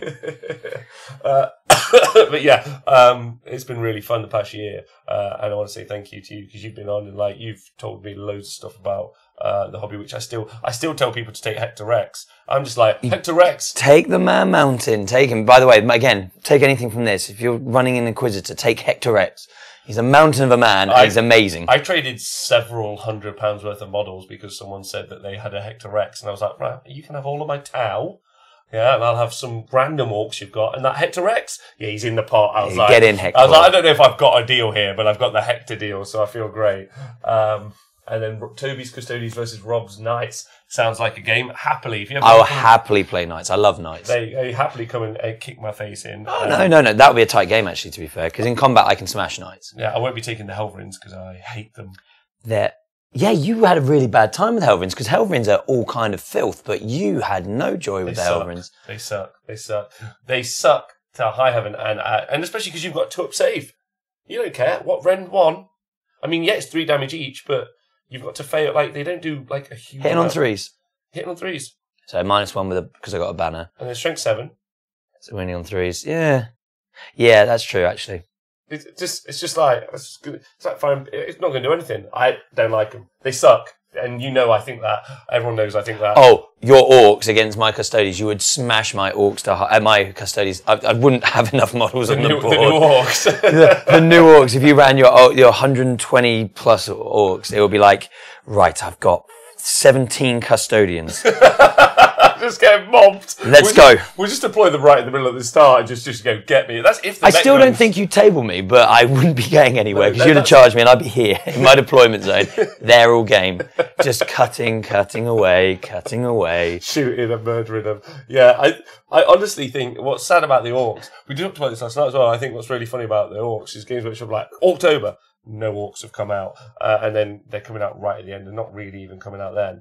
And what's funny is that's how it's going to be like playing them. Like you get to the tabletop and be like, I'm playing orcs, this is fun. And then you realise it's an incredibly slow, arduous grind to the finish. Yeah. And by the time you're there, you're like, I haven't even enjoyed this. Which is the shame, because that's why I want orcs like always used to be the most fun army. That's why I want Mega Knobs to be good. That's why I want Gorkanuts and Morkanuts to be fun. Like, I want the Stomp to come down in price and just be like around a knight or a little bit more than a knight so it can play with the knights, because they're again, so like, amazing. They've got something like 4,000 games logged on this stat machine on a website called 40kstats.com. Right. And you can see how each army does versus each army. And you can also see how prevalent an army is in a game system. So Imperial Knight or Knights is 15%. So if you go to a tournament, 15% of the armies will be Imperial Knights. Really? Yeah. This is amazing. I love stuff like that. Well, 48% of it will be Imperium. Yeah, Imperium keyword or just, yeah. Imperium keyword, if you turn up to, like, this is across the world. So obviously some events it will scale differently. And some it won't be always that, but roughly about that. And this has been since the beginning of 8th edition. So again, depending on popularity of armies up and down. And Eldari is quite high as well. Yes, they've always been high. But Knights perform incredibly well. And interestingly, no Orc army and no Necron army has ever beaten a Knight army. Ever. Wow. In that recorded field. Probably somewhere. So I guess that would probably be like ITC format. Yeah, it's mainly ITC format and mainly through the BCP. That's but it's still 4,000 games. That's mad. Yeah, it's crazy. Yeah. So who is going to be the first one? You want to be the first one. The first Orc person to beat Knights. Yeah, there's a guy who watched the show Down Isis who came over. His name's Dick. Love Dick, miss Dick. Oh, Dick Van... Yeah. I know Dick. Yeah. So he came over with Necrons and we played at the heat you were at. Yeah. We're all there. He's wonderful, and he's going to an event in the Nordic region. I'm very sorry, Dick, if you're listening back. I don't remember. And he's taking Necrons, and his mission is to beat a Knight list because they're going to become even more popular, I think, than they already are. Mm-hmm. Even if the Castellan goes up in chapter approved. So I think that's right. But you Custodians, you feel really comfortable playing against Knights? I actually do, because, there's some Knight builds that I'm just like, oh, okay, this is bad. Basically, if they include any guard, then it's always harder. Mm-hmm. But if it's just pretty much pure Knights, I don't have a problem, because getting in combat with Knights, I can get there, because I got quite a lot of 3-up invuns. So yes, there's some shooting that I don't like. But actually, as a whole, when I'm in combat with Knights, yes, I'm wounding on 5s, but the Knight's got a 6-up save. I'm doing D3 damage each time. Yeah, I'm happy. All right, nice. All right, that's good. Hobby Harris said I'd watch that, and then think Chloe's the only person that takes the dude on the wall. Karamazov. Yeah, absolutely smashed it. People were blown away when you took Karamazov, right? I love Karamazov. He's terrible, but I love him. And again, the rule of cool, he is such a cool model. And in fact, I've been trying to come up with a Custodes Dreadnought list that it uses him. So it's not pure Custodes, Imperium list, but he's walking ahead with some Dreadnoughts behind him. I think it would look just sick on a table. I think I would look at that. Telemon, like this spear guy, 2 Venerable Contemptors, and Karamazov just... Come on, boys, get him. Come on, let's go.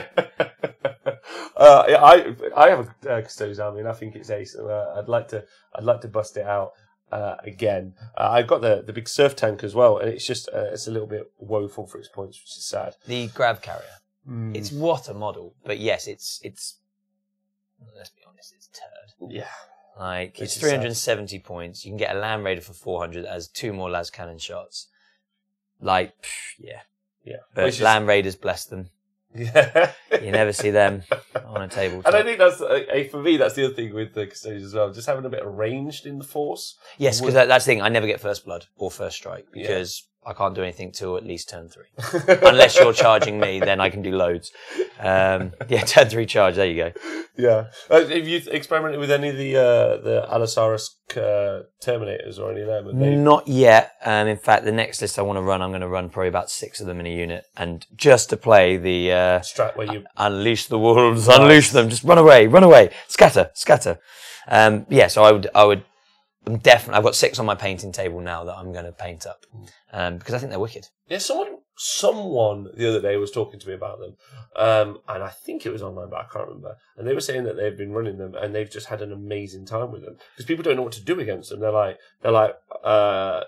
So they're just custodians, and they're like, well, I'm going to do some shooting now and kick ass. So I thought that was really interesting hearing that, and playing off the wall units. You must get this as well because. You're playing Custodians and you don't take the bikes. People must just be like, what do I do now? Yeah, because when someone says I'm playing Custodians, everyone's going to go, oh, so they ran loads of bikers. No different to if someone says I'm playing Orcs. Oh, what, 120 boys? Or I'm playing Elder. Oh, Wave Serpents. Or, do you know what I mean? You kind of get that template in your head of what it is. And so when it's not that template, you're kind of going, oh. And that's probably something I'd say to everyone. Like, try and build a list that you don't normally play.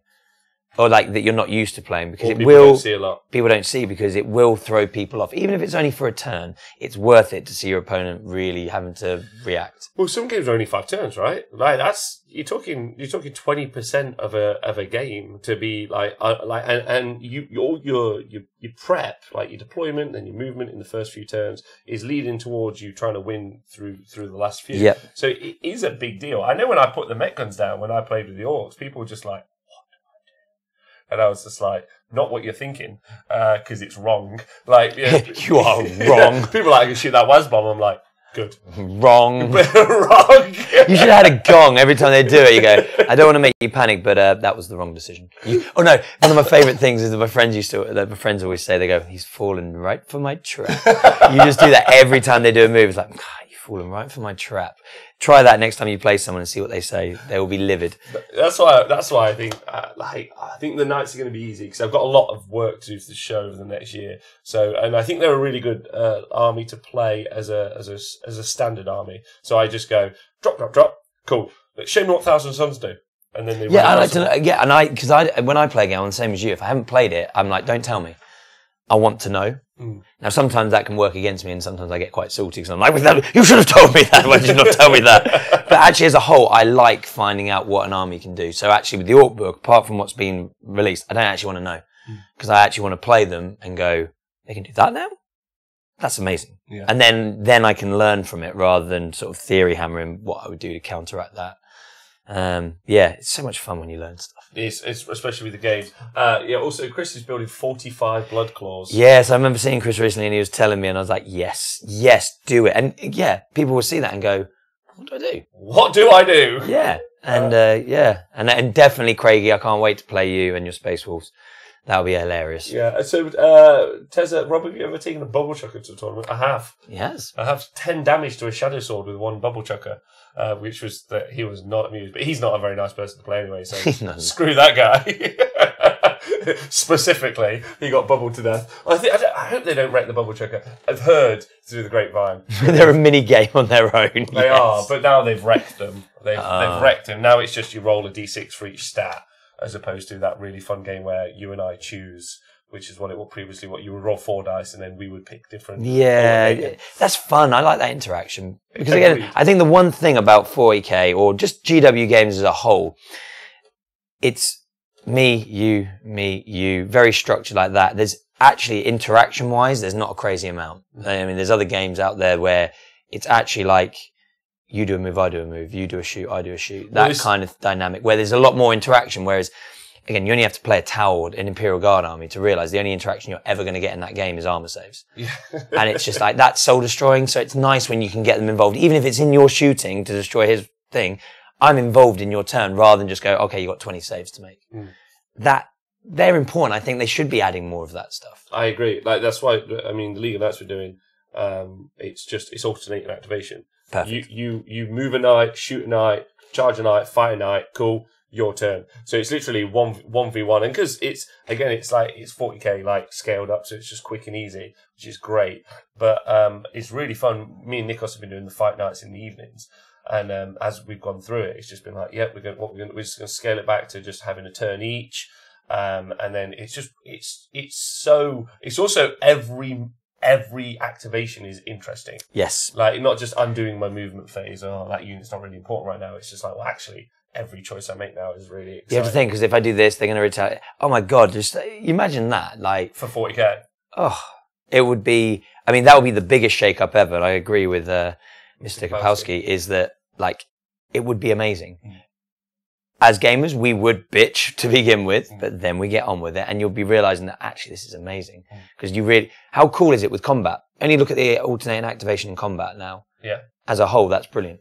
Yeah. Well, yeah, like, it's so much, it adds so many more layers. It makes, I mean, the combat phase to me is the best because that's when we can both interact. Yeah, it's interaction, right? And I'm sure, and we know Games Workshop listen to the show, so I'm sure they'll take these ideas on board, which is nice. It's nice knowing that there's a direct pipeline to the crew listening. So if you're out there, guys, 40k, we want some alternating activation. Yeah. That's what we want.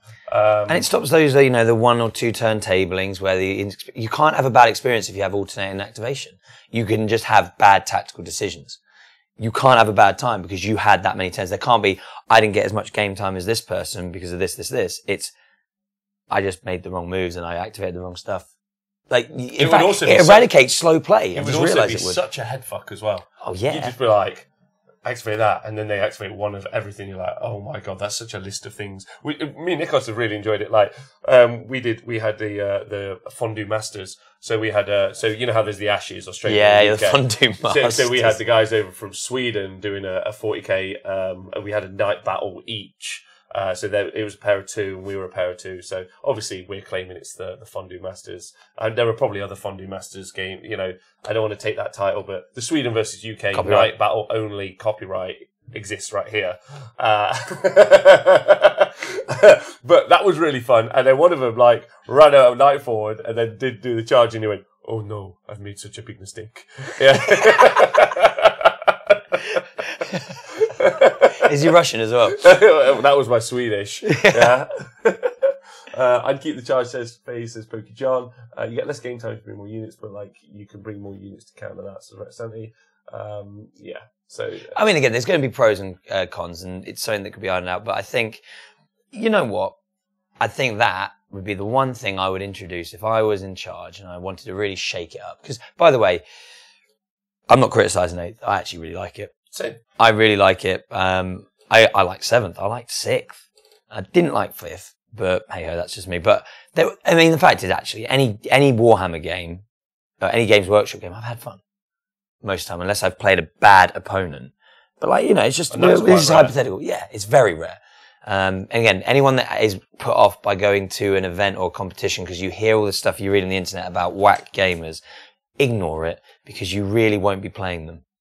I hope not. No. And if you do, you'll play them once in a blue moon. And don't let that ever put you off to an event because you're going to meet some great people. I met you at an event. Most of my friends I've met at events. Like, if you really want to get involved with the community and get experience of how great this community is, do it. Go to events, go to narrative events, go to whatever, go to your local store, go to indie events. Like, just do it. Don't be put off by whack.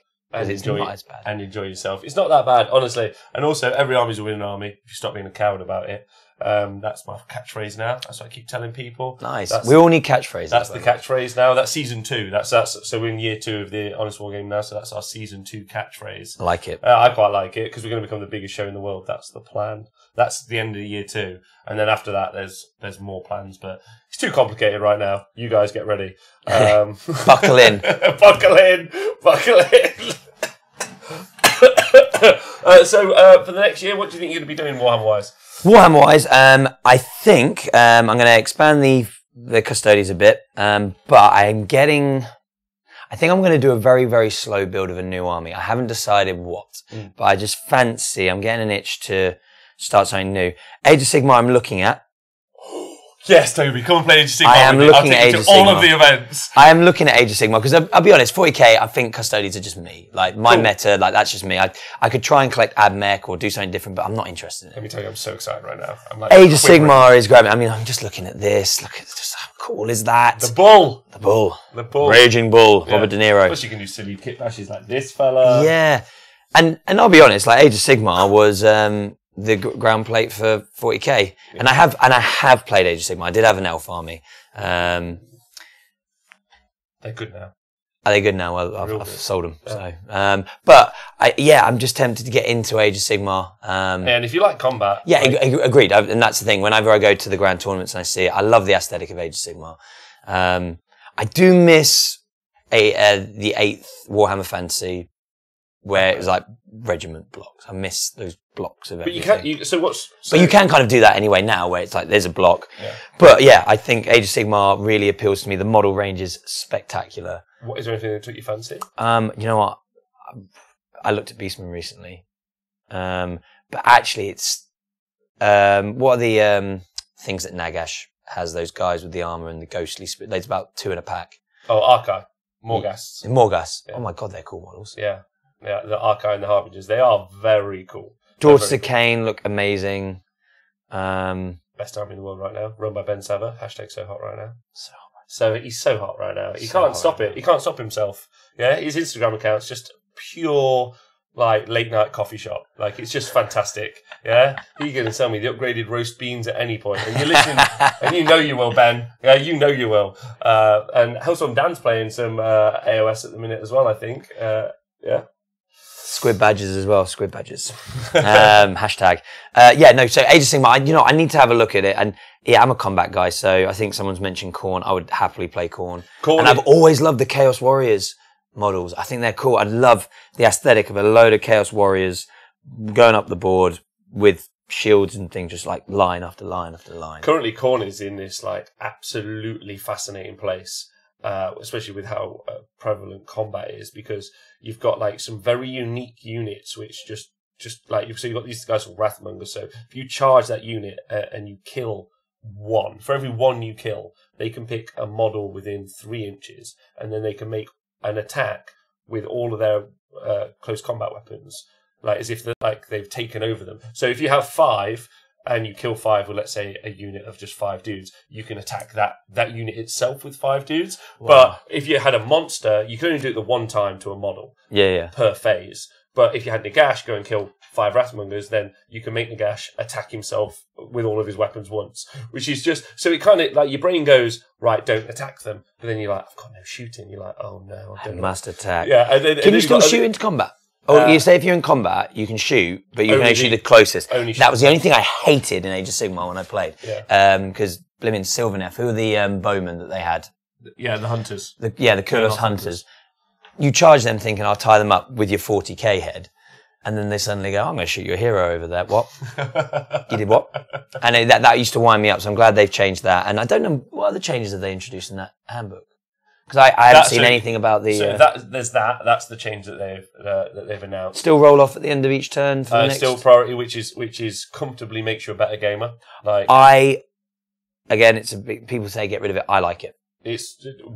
Anyone. I like it. There is no one. If this makes you feel good, there's no one at the high end of competitive Age of Sigmar who thinks it should go. Like anyone who games enough at it just goes, it's in there because it's something you can use to your advantage. Losing the role. When someone goes, I double turned him and lost. You hear that a lot, and then behind them, you look at who's behind them, and it's just one of the guys that plays a lot of Age of Sigmar, and he's like, yeah, because you would think having 2 turns means you're all, and definitely 40k would definitely mean probably you're winning. But in Age of Sigmar, you can do so much stuff to stop that, which is great.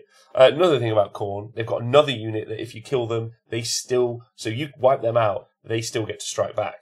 Awesome. Another unit that you kill and then he just sort of reappears on the board all the time. And then when you kill stuff with Khorne, either your stuff dies or you kill stuff, you get points and then you can use those. And that is blood tithe points. Blood tithe points, and then that is a big change. You get 3 units on the board now. So there is free normally summoning like you used to have to pay for. But now you don't. You don't pay for any summoning. No summoning anymore. Now there's a conversation about how bad that is in the game. For me, when you wipe out like a 300 point unit, then they spend a command point, so they put that in as well, where you have these command points. You don't get as many as 40k, and then you can just go, well, I'm just going to have that entire unit back. That's a little bit offensive, but how, for me, that is, and only some armies have access to it, but those armies aren't dominating. Those armies aren't. It's just a nice quirk that they have.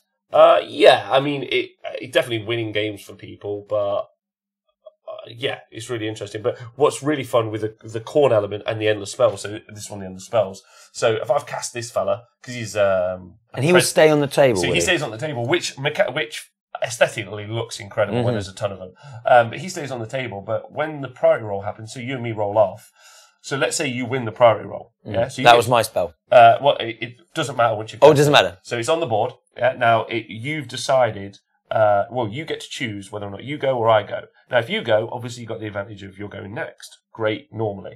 But if you go, I get to move the first endless spell because it has a move of 12. So I now get to move this. Now, if there are 3 or 4 on the board, so you can start blocking like things, or at least I have to move through it and then take whatever damage. Take some damage or take some debuffs or whatever it might be. Now, lots of people play with endless spells at the minute, but some do. But like it would be alternating that activation. So choosing to go first now maybe doesn't necessarily give you the bonus you might think it does, or it does, but it's something else you got to add in. But what I mean is you can really start to build armies that like really fuck with the double turn. You know, you could there's a Grot army you can build, and I'm sure Donal's in the chat somewhere, and you can just have 6 Grot Shamans, and you can just fire off 6 endless spells, yeah, and a ton of other stuff, and then you just go on. And then you've got Fanatics that block charges, so you try to charge and they throw out some Fanatics so you can't charge, and then you're like, I don't know. Yeah, and you don't know what to do. I don't know when I want to go.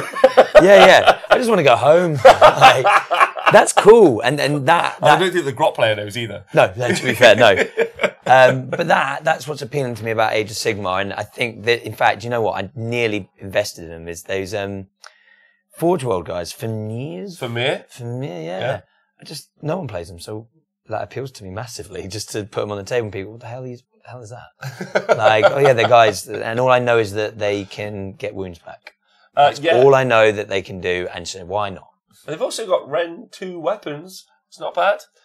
They were going to have an army book, and then all of a sudden... Yeah, that's the only problem. I won't invest in them, because one, they're expensive, and two, like, their rules are going to be disappearing very soon, I bet. I can't imagine they're going to get support going forward. No, they are. They're releasing... there's definitely a Chaos Dwarf book on the way.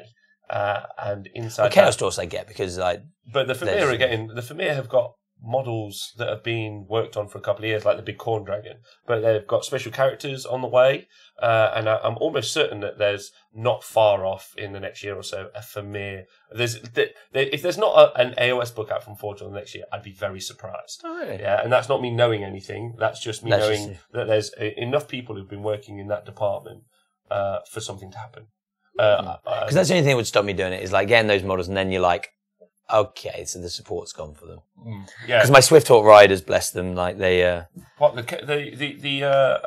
I had the Dawn of Spire box set a couple of times with some stuff, and that was my Swifthawk Agents. Yeah, that was my army. Kevin that was Costner what I army. had. Yeah, because they're the postmen of the Mortal Realms. Yeah, that's what I had. One of the UK's, in my opinion, best, at least list writers, but also players, to make it fair, Darren Watson.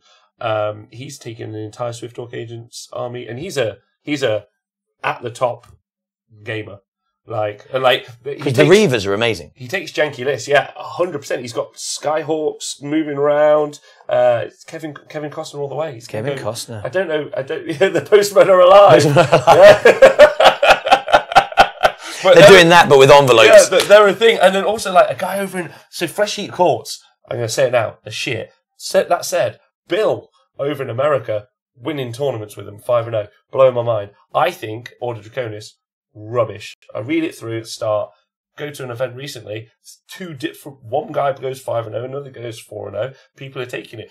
Frostheart Phoenixes and all the elves with the Frosties. There's one guy, Chris Tomlin, in the whole wide world. He's on an 80% win rate with them because he just goes to tournaments and always wins 4. Then in America, one guy tries to fuck with his stats and takes them, goes 4-0 as well. They're the best performing army in the game currently.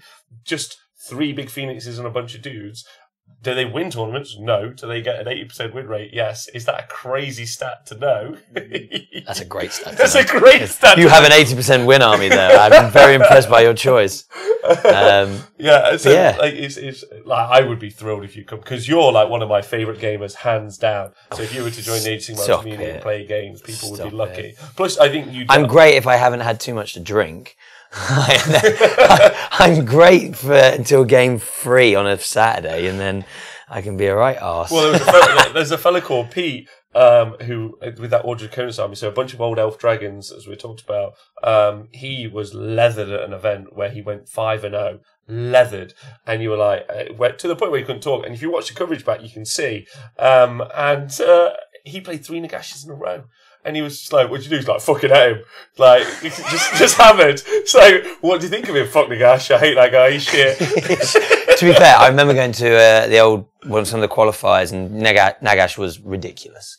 I watched one Nagash take down a whole army, and it was just like... Ugh. And he can. And they're like... But then again, he should do. He's a god. Yeah, agreed. And he's the second best performing army in Age of Sigmar at the minute is the Death Faction. So, again, if that's where you wanted to go, like, they're performing really well and doing really well. Daughters of Cain being out and out the best. Really? Just based on competition. But yeah, really interesting. It is fascinating, yeah. So I might, you know what, after this, I might even take a stroll down to the local GW and have a look at the range. And the rule of cool's got to win. I might get a box and then just do a slow paint. No rush. I'll walk down with you, and you can ask me questions. And I know you're not bothered about how great they are, but what I find about armies. So I'm going to the doubles event with the Chaos Dwarves this weekend. A gent messaged me and was like, "I don't have, my partner's dropped out. Can you come with me?" I was like, "A free event? Yes, yeah, all day long." But you had me at free, yeah. But what's really interesting is for 1,000 points.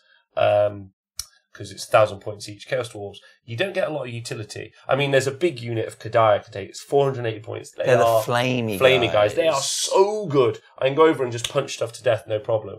But that's going to be half my army in a single unit, blend my 2 battle line units and my wizard. I really don't have many toys to play with over the course of a weekend. And I definitely feel like MSU or some sorts of MSU are more me as a player. And where I like to have a bunch of different multiple threats to do stuff. Mm-hmm. So I'm a little bit stuck with what to put into the list. But functionality sometimes comes over, as in, I want loads of things that could do stuff as kind of well over one thing that can go do something very well. Yeah. Does that make sense? Yeah, no, I get you. So, there's at least that advice that's worth taking sometimes. I love infantry heavy armies, I've got to say as well. So I want to. That's what I keep thinking Chaos Warriors, because I just would love the look of them on the table. And they're brilliant. You can take them as Sinesh, they're amazing. You can take them as Nurgle, they're amazing. You can take them as Tzeentch, they're amazing. And you can take that's all. You take them as Khorne, and they're not as good as the other 3. But they're better than. But Chaos Marauders are better. And is it worth having them undivided, or is there 0 point? Because there's 0. But what's nice is you could paint them as undivided, and then you now can just take. Like if I was to, because I have a huge Khorne army and a huge Nurgle army. If someone could magic take all the paint and basing off them, I would go cool, and I would paint my entire. Same with my Chaos Dwarves. I'd paint one faction. I would have one paint scheme that I knew, and you're a talented enough painter. You could do this. You go right. I'm going to play Chaos, and sometimes going to add some Skaven. Sometimes I'm going to add this, but I've got a scheme that doesn't matter if there's Tzeentch and doesn't matter if they're yeah. It's like a neutral one. It's just a neutral, especially when you've got things like Slave to Darkness, like Chaos Warriors and the Knights and all those things, and you can mix them in. And my friend Mark's done that really well with. His Siege force and his Khorne force with his demons. So that looks really good. So there's loads of scope for that. And that's really good, especially when you just want to mix and add stuff on. Yeah. You want to throw stuff on. Yeah, cool. I have to have a look at the range when we go.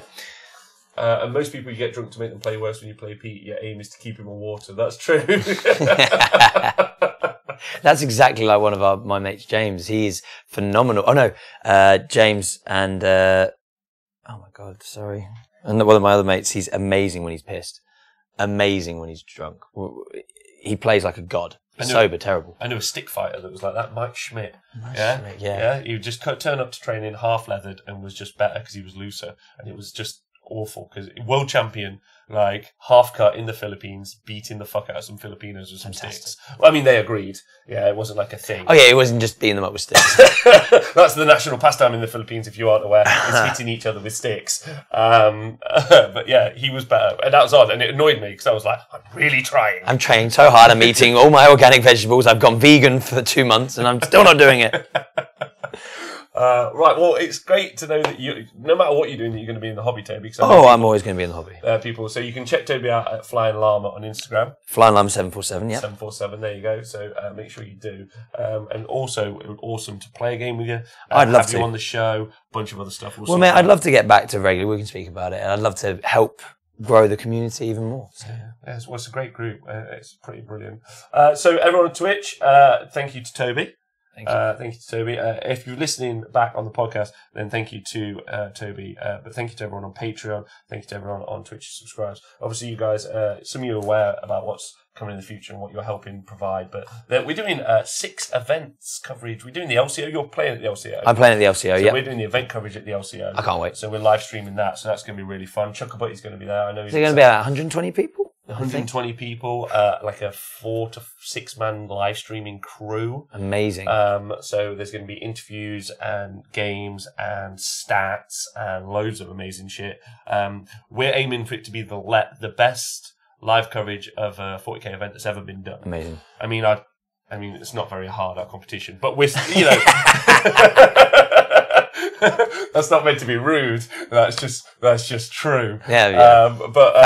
Yeah, that's what we're aiming for. So check us out there. Hopefully, today we get to play a game, which will be fun. Mate, yeah, love to. And yeah, thank you. So thank you to everyone. Thank you to you guys. Thank you to you. Thank you. Namaste. And also, don't forget a new catchphrase. Do you remember what the catchphrase is? Oh, you've got your own. So you say yours. I actually have my own. So let's finish the show. So may the hobby be the winner.